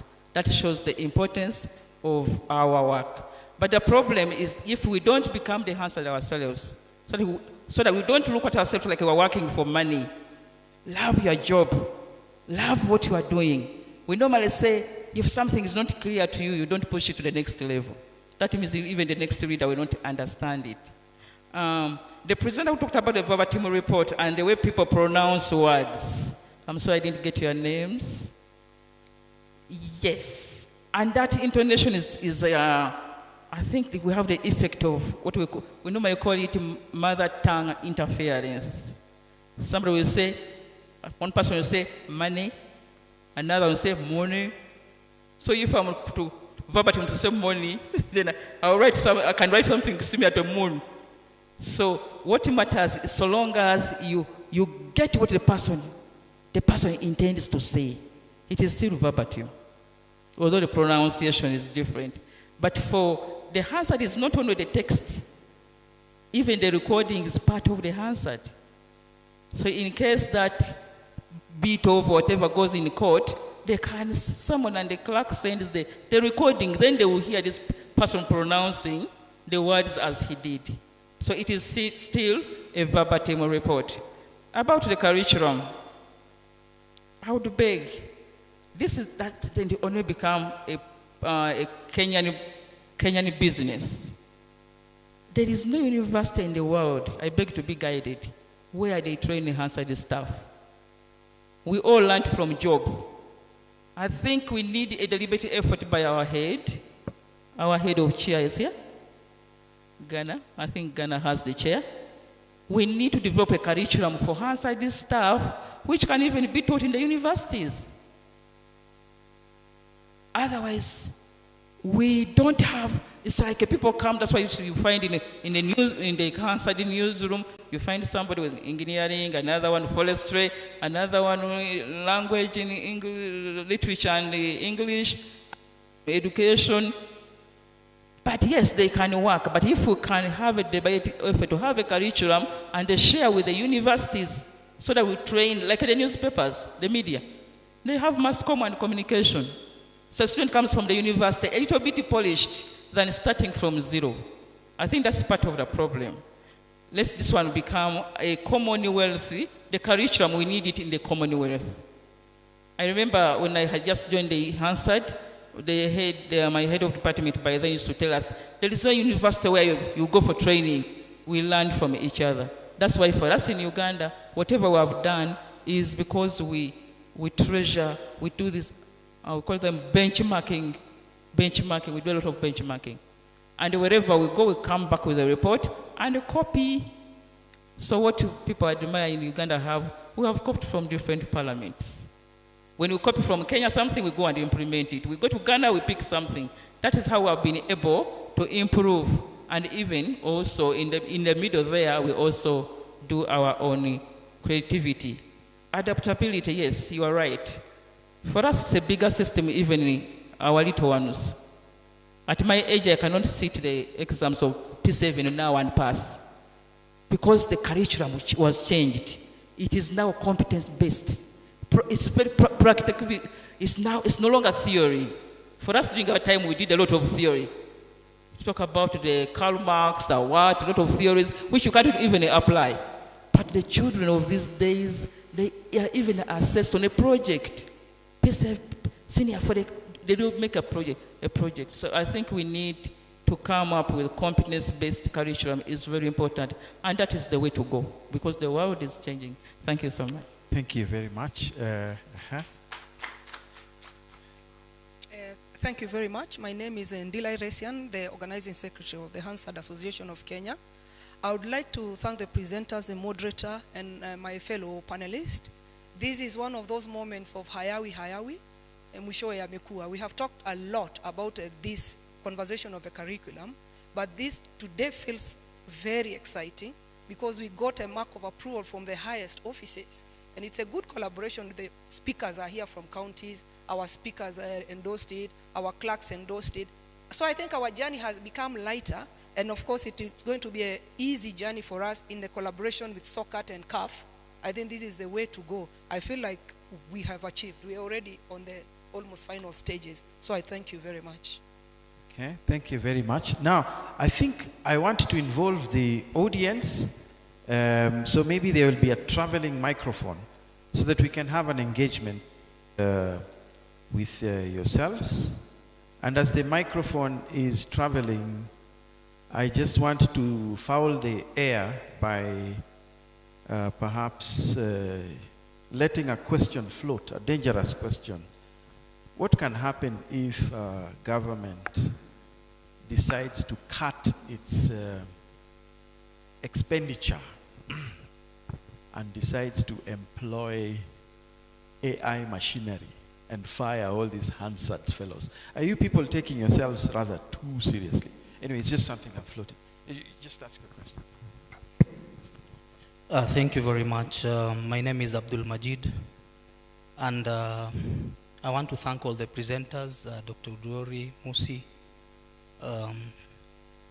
and who have I left out? Mr. Andika, of course, from KICD. When Mr. Ondigi was speaking, he touched me, and I felt that he was talking about me when he said that county officers move from one department or directorate to the other.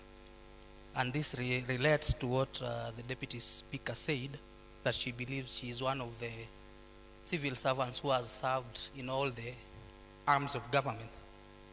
So I believe I'm one of the parliamentary service officers who have served across all the services of the parliamentary service, from the Senate to the National Assembly and to the joint service which hosts the CPST.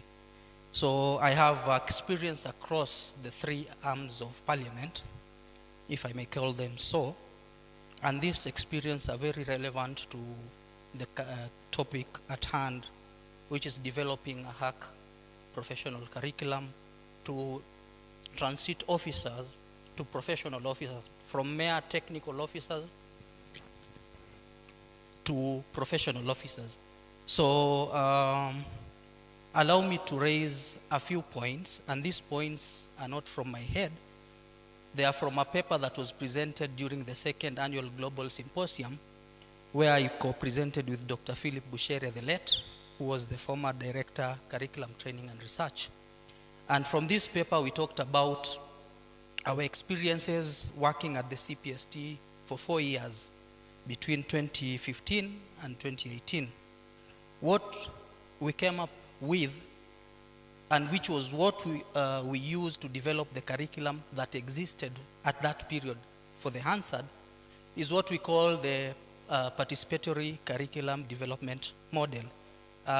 Professor Musi Odwori and Andika has spoken about the philosophy and the theories. Now, mine is from a practitioner's point of view. So, to summarize what we came up with the late Dr. Bushere, is that we as officers of parliament have a special need, because like my sister from Uganda has mentioned, there's no university that teaches Hansard.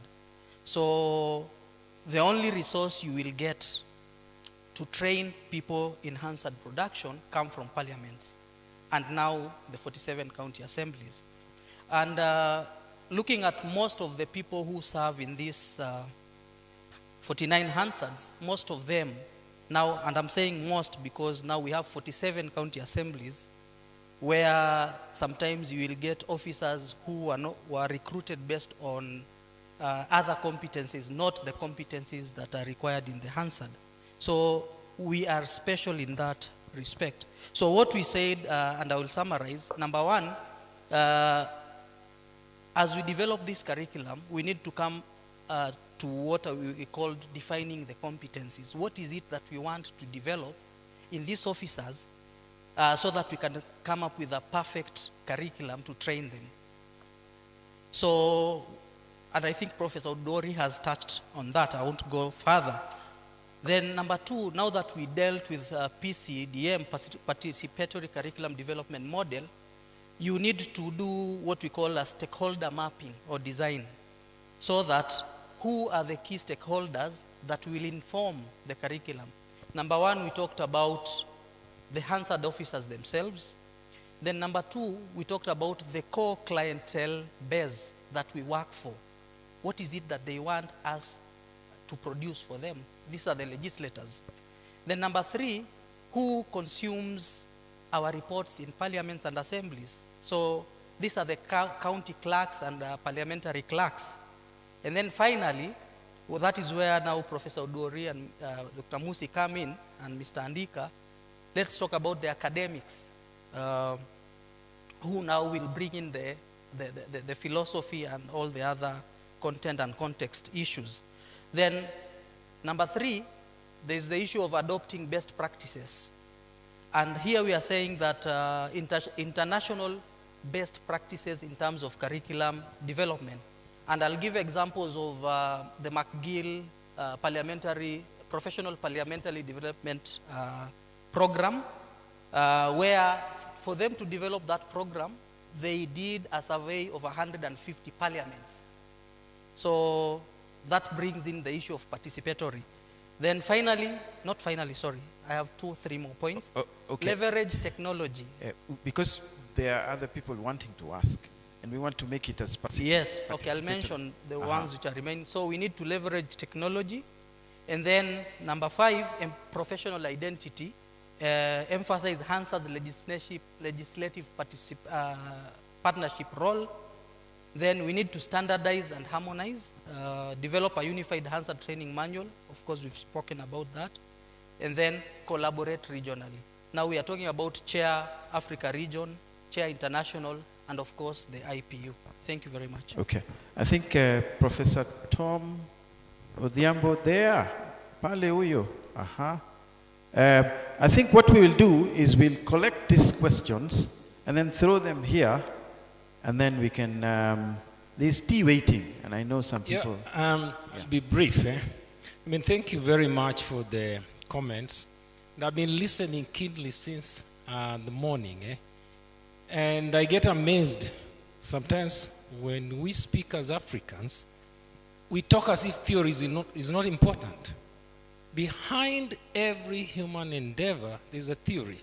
This is why rich black people buy expensive cars, they drive them, and just down the road here, the car breaks down, and they've got no idea what broke down. Okay? So every aspect of human knowledge has a theoretical foundation or a philosophical foundation. That's why I get very scared when people say that the education I went through did not have competencies. Excuse me? I wouldn't have reached here if there were no competencies. So for those who are designing this curriculum, there has to be a theoretical argument. In fact, the last speaker's argument that more than 150 parliaments were involved in assessing the probability of producing this document was an attempt to discover a theoretical foundation. And for me, a theoretical foundation for the curriculum is the human interaction. All the things you do in parliament, eventually they're about human interaction. That must be core. Secondly, me thinks that primarily, if you're developing that curriculum, you're just developing it for now. So look at what is really, really important for now, because human beings change all the time. Somebody who comes next year will figure out how to change. As the speaker, one speaker said, don't be so bothered about if you'll be alive in 10 years. Just like I've always told people, don't be scared about AI, because AI is human beings teaching machines how to create an archive. So let it not scare you. If you are in this room and you are 30 years old, AI will not affect you. You will die before it really takes over your job. Thank you very much. Okay, there's a lady at the back. Yes, go on there. Yeah. Impressive provocations there, Prof. Yeah, thank you so much. Really appreciate the milestones that we have taken in HAK. Mine is just a concern because based on the precedents that I've seen in this country and elsewhere, is that a professional body, one of the basic things is that the people that form part of that professional body, it is that they have done a course, a similar course, all of them. For example, guys that get the KISM accreditation, that is the Kenya Institute of Supplies Management, are basically procurement guys. And then we have the Engineers Board of Kenya, formed basically by people that have done engineering. We have LSK, we have others for doctors.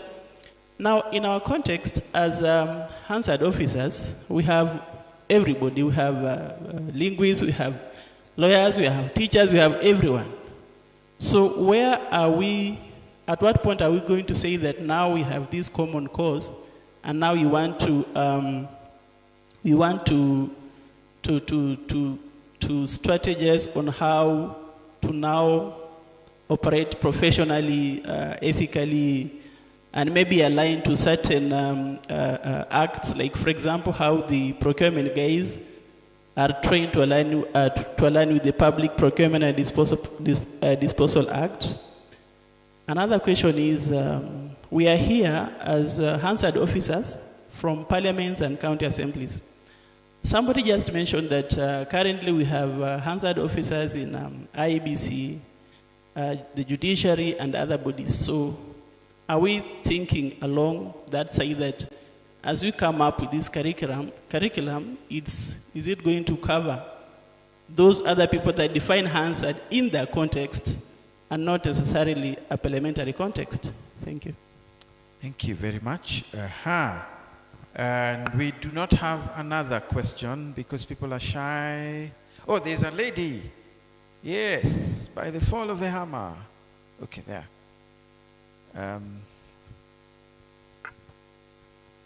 Oh, there's a microphone. My name is Anne Zaiditu Lekimine, Hansard editor Samburu. I just want to echo the sentiments of my colleague who has spoken about now the body, the Hansard Association. We are supposed to have a professional body. Does it mean that it's not possible just because we don't have that common professional ground?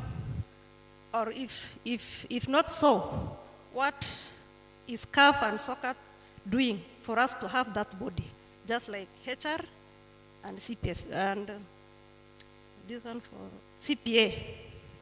Is it possible for us to have this body? Because we have been talking and talking and talking, and now I've just heard that because we don't have the same profession, it might not be possible. Is it possible? Okay, interesting. That's like the Matatu Association. That's not a professional body. No, it was a joke. My name is Dennis Nyasani.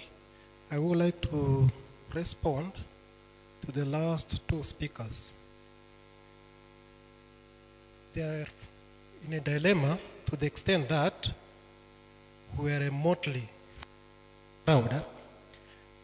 But in our discussions, we are aware of that, and therefore the curriculum, by extension, we develop the content that we have suggested will be marketed in our colleges, and maybe we may have a unique college that can train it, and that is how we'll become a profession.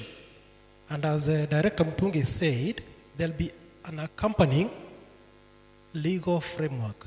For example, Hansard Practitioners Bill, which will eventually be assented and become an act. Thank you. Okay, thank you. I think we can have people here at the front, presenters. Everybody can join in the party to particularly that question of the Matatu Association. I mean, I know. Yes. Thank you, Anne. I think what we are doing is to say that we have miraculously survived as a concrete body of knowledge or professionals, because we have done a professional job. But going forward, those who are in, of course, are professionals in. But going out in the future, this is what we are looking at. We are looking at both us who are here to make ourselves, you know, like at least when you say, mimi ni mtu wa Hansard, kuna kitu umesomea extra, si ati ni kwa sababu nimefanya 20 years, not to diminish experience, but wakati nikiondoka mimi, huyo mwingine atakuwa anajiita Hansard, not because ati ilikuwa transmitted through mimi kujua kidogo. So that's what we are saying, that haitu exclude, but it includes us, na bado tunaangalia the future. Thank you. Thank you so much. I really agree with you, but before we interest the universities to start a course so that people come out of the university as graduates of Hansard, whatever, Hansard production or Hansard editing, we cannot compete with people of procurement, CPA that have academic. Those bodies requires academic qualification. At the moment, what is sustainable is the way we see, like we have the Cheer Africa, Cheer, we can just become together as cooperatives. Actually, I think we are now operating like cooperatives. But before we need an academic backing. There are many universities. Some is trying to train, giving people certificates in Hansard editing. But let's interest the universities to come up with a curriculum of Hansard editors. Then there we can think of starting an association like procurement or CPA. But before we do that, we cannot reach there. Thank you. Okay. I don't know if I can choose somebody because I needed that question of Professor answered. There's something about theory that he was throwing at. But anyway, just speak on. Thank you very much. I wish to respond to several issues very quickly. First, I want to declare that I and Machid were in a technical committee drafting an MOU with Kibabi University on curriculum development. The paper is at the various stages of the Senate board, considering certain reservations that were made. So we are ahead of you. We are assist of this matter. Is anybody from Kibabi here? They will tell you that this paper is awaiting consideration by the Senate board before it is cascaded to the board of senior management and the commission. So they had requested that we assist them, and we have done that. I was the chair, Abdul was the co-chair. Regarding the Matatu Association, if I can put it into quotes and underline, the professor will say, go ahead. They want to confirm to you, which the organizing secretary should have told you, we have made several efforts to have the Hansard Association of Kenya processed through the parliamentary system. It is with the litigation department And where we are going to resort to will be to ask officers now, we register as a professional body and request that we contribute. So it is still in the pipeline. It's not that we don't know. It is there, and I wish the Deputy President or Vice President would have allowed some 2 questions during the guests when they were here, because he would have replied before that. So that's where it is. The paper for consideration for the association, just like other associations within the parliamentary service. The issue of, you raised the issue about, suppose we are going to employ AI, we know it might not be 100%, maybe give it 70 to 90 or thereabout. It will require, the balance will require a human interface. It will require development of the infrastructure, procurement of that software, train staff and the clients who are members. And also, you might be surprised that at the Senate, we renovated our systems and introduced a system in the chamber called Titan. Members, you might not be surprised that the members refused to sign because it's a fingerprint. Can you assure us our data security? Where does it go after we are done? The Speaker had told several Kamkunji to convince them that it's secure within the parliamentary setup, and once your term comes to an end, we'll delete that data from the system. Members are very much afraid of anything that is likely to expose them. So thank you very much. And with reference to the issues of staff, my particular concern is for the counties. There have been litigation cases. I can name them. Migori, Omapei took their clerks to the industrial court because they were deployed to the executive with their consent, and they came back. So that is the issue I'm saying. Please appeal. Let us have an assurance that staff can be within this Hansard unless there is an opportunity for growth, to ensure that career development is assured as we train them in the new curriculum. It makes sense. But if today you are the clerk, one clerk has been demoted to a public relations officer. Imagine the situation. Thank you very much. Okay. I wanted to know from Mr. Andika, because you talked about competency-based. Yes. I felt the professor there. Yes. I agree with the professor that behind any competence there is a theory. So it has to first begin with the knowledge, but we are saying knowledge per se may not be important. It is how you put it into use, especially at this time when you want a worker who can be able to perform their tasks.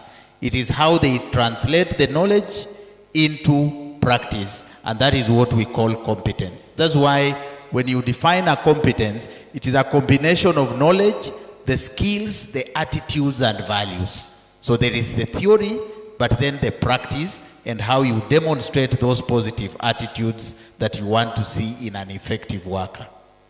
I also want to appreciate what the last speaker said about the fact that there is already a discussion with Kibabi University, and that tells us that probably as an association, even as we think about a curriculum, there is a time a curriculum becomes a public good. So the moment you have developed it, when it comes to implementation, you confidently will lose possession of that document. It becomes a public good. It is for consumption of all. Thank you. Okay. Yes, okay. Honorable. I just wanted to give a comment in relation to the issue of the theory behind the curriculum. I want to confirm that I agree with the professor. But I believe what the presenter meant is that after the theory, then the practice. Because even as we are speaking, I personally gave an example of need for speed. And you'll agree with me that despite the Hansard colleagues being professionals, but it's not a profession. So I think that's what's being worked out, that you are a professional, but it isn't a profession. So it's supposed to be made a profession so that when it comes to even forming the body that we are referring to, it makes it easier for monitoring and even follow-ups. But let us agree that if you have a Hansard editor who takes the whole day to work on something that he or she could have worked on in 1 hour, he will still have produced. So when we are looking at performance management, that Hansard editor will have performed, but will not have produced. Because if we look at productivity, then we must look at the time, we must look at the quality, we must look at precision. But when it's just about performance, then you can even take a week, you will still have performed. And I think that's what's being addressed here. Thank you so much. Okay, yes. Please, I'll be very brief. You know, the practice of parliamentary reporting, as it is right now, is being done differently by various parliaments. Like in Nigeria, we have a curriculum that is domiciled in federal government institution called Federal Training Center right from time. In recent time, we have the National Institute for Legislative and Democratic Studies, who developed a curriculum for the training of official reporters. And of course, the difference here is that there is no collaboration between the practitioners themselves and the institute. And now, what we are trying to do, like the one I said is domiciled in federal institutions, which is Federal Training Center. Of course, that time, the training curriculum is already expiring, just like as was said by our presenters, and we're trying to see how, if it's possible, to even inculcate the AI and the modern technology, which has not been done. But what we're looking at here, we are looking at a situation whereby practitioners themselves will take steps towards professionalizing by an establishment of institutes, not just a collaboration with universities alone. We want a situation whereby this profession will give birth to an institution where this particular curriculum we are looking at will be practicalized and practiced during training. So that at a point, there will be an award of a certificate of what certificate, either or a diploma or what it is, depending on what we all agree to do. Even when we were in chair conference in Ghana last year, the issue of professionalizing came up, and there was a presentation by one of our resource persons calling for chair to establish an institute whereby it will be purely for professionals in Hansard reporting in terms of organizing their training. So our understanding from the position of chair is that we are looking at a curriculum whereby even if you've qualified from various fields in specific related area that will make it easy for training of Hansard reporters to take place, we want a situation whereby this institute will take in, and then without you having trained from this particular institute, which is meant for Hansard reporters, you may find it difficult to align properly. And again, I think the deputy clerk presented this morning, this institute, having gone through the institute and we are trained, as far as record keeping is concerned and the validity of the information we are looking at to be kept, we can also work in the judiciary, in courts, and even other executive conference or inquiry or panel put up for that purpose. Because the record we produce remain authentic, and we want it to be so whenever we are able to train through this curriculum development that we're talking about. Thank you so much. Okay. Now let's listen to any of the presenters. Yes, let's do. Yeah. Thank you, moderator. I don't think after we've discussed, we want to say much. But actually, we have achieved one of the objectives of our presentations to trigger the conversation and have us think about what to do next. And so from the responses and the reactions that we've gotten from the floor, I'm sure those who will be involved in the actual curriculum design and development and implementation, we've already started collecting the necessary thoughts and feelings that are within the practitioners themselves and other professionals about, other professionals who have had their responses. So thank you, and I think we wish you all the best.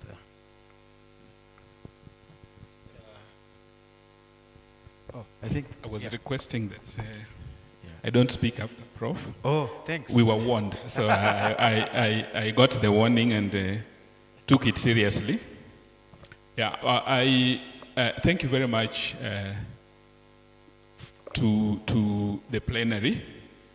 A few issues have come up and they've been partly addressed. I wanted just to add, when Mr. Majid talked about leveraging on technology, I agree. Actually, no syllabus should be developed in the current era without a module or a chapter on futuring and foresighting.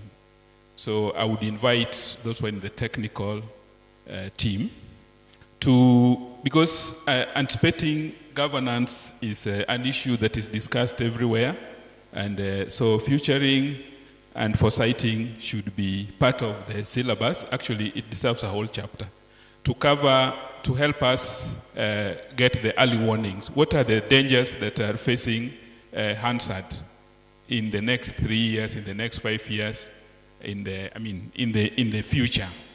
And it's something that's happening which we must bring, and that will be part of leveraging in technology. Thank you for that. We know very well that the curriculum, as we do this, we are the learners of today. But learners of tomorrow are netizens. Whatever we want to study today, they are born into them. So that bit we must be aware of. You allow me, the moderator, to bring out a reality about professional body. My background is finance, I said that, and the best financial analysts that I've ever seen in the industry are engineers. People who study engineering, when they do financial analysis as a professional course after they have done the engineering degree, they are the people who have led the modeling of for blue chip companies. You will Google, you will see their names and check their backgrounds. So I just wanted to give comfort to the two sisters. The sister who inquired about maybe our first degrees and all that, and our sister from Samburu who was now wondering what will happen to this novel discussion that has brought us to this late. We have so many people who studied, say, sociology, and then they went and did CPA, and they became very good accountants. Very, very good accountants. So if we thought about this, our profession, along those lines, I think there is no need to worry. Whatever we studied at that level, we have found ourselves to be. And then when we develop that profession, the professional body, the curriculum, and the professional ethics, then people will come from all backgrounds and we make them the Hansard, what the lady from Uganda was saying. I thought I needed to add that. Thank you. Thank you. Thank you. Maybe I just pick up from where you have left that with a bit of a caveat that even as we go for collaborations, and of course the institutions of higher learning, you must have your standards. Why? Because these courses are now duplicated all across, and So you will have a flood of, graduates and all that, but then there are no standards. So one reason is that maybe you went further before you developed this, because then you should have had this and use that as a background in which then when you go to collaboration, you have a measure in which if you have to get somebody from that area or from that institution, then matches with the standards that you have already set. And so that is just justifying why you need to have this curriculum up and running. And let's take, for example, the Bankers Association. The banks employ everybody. A graduate of theater, graduate of all that.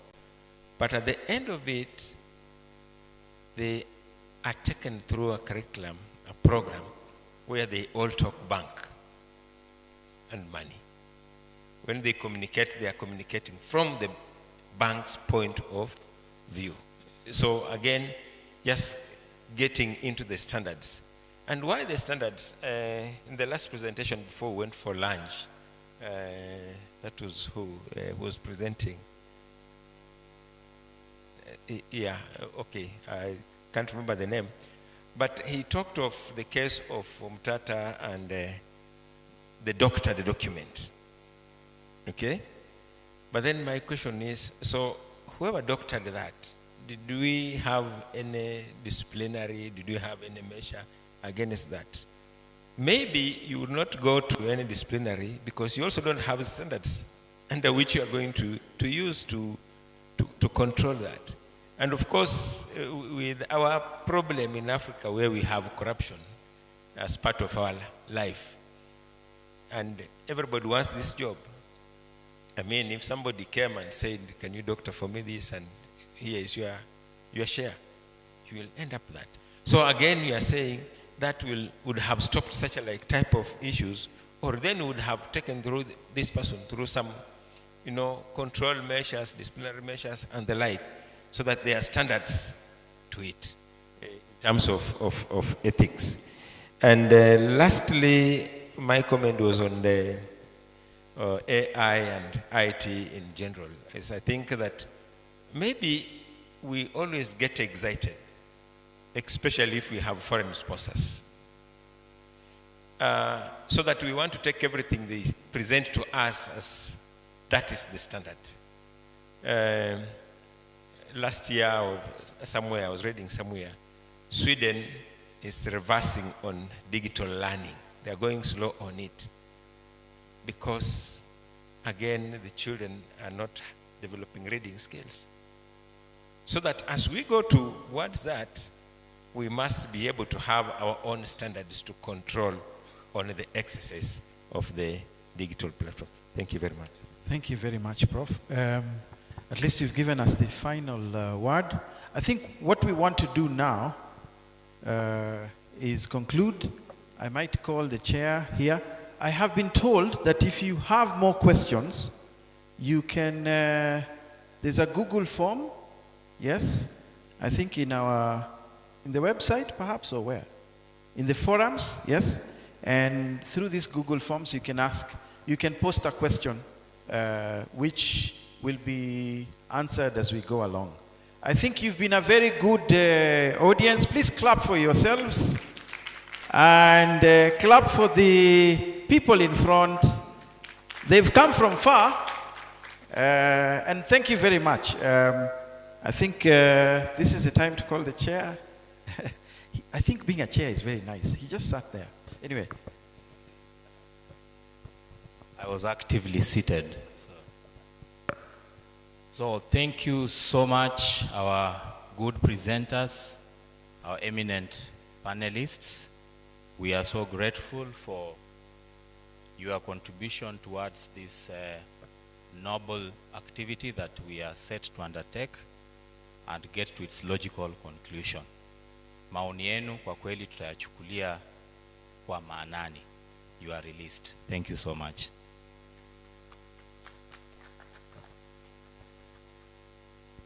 Ladies and gentlemen, I will neither add nor subtract anything.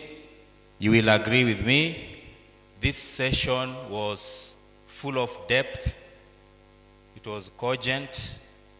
In fact, it was academic, isn't it?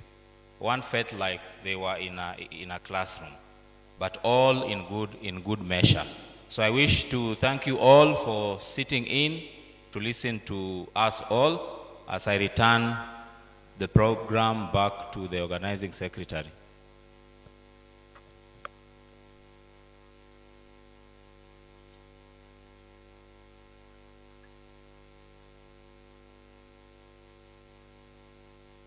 I am instructed to announce two things. One, we arrival tomorrow here, 8:30 to 9. Then you are free, I'm told, to be in easy wear, sportswear.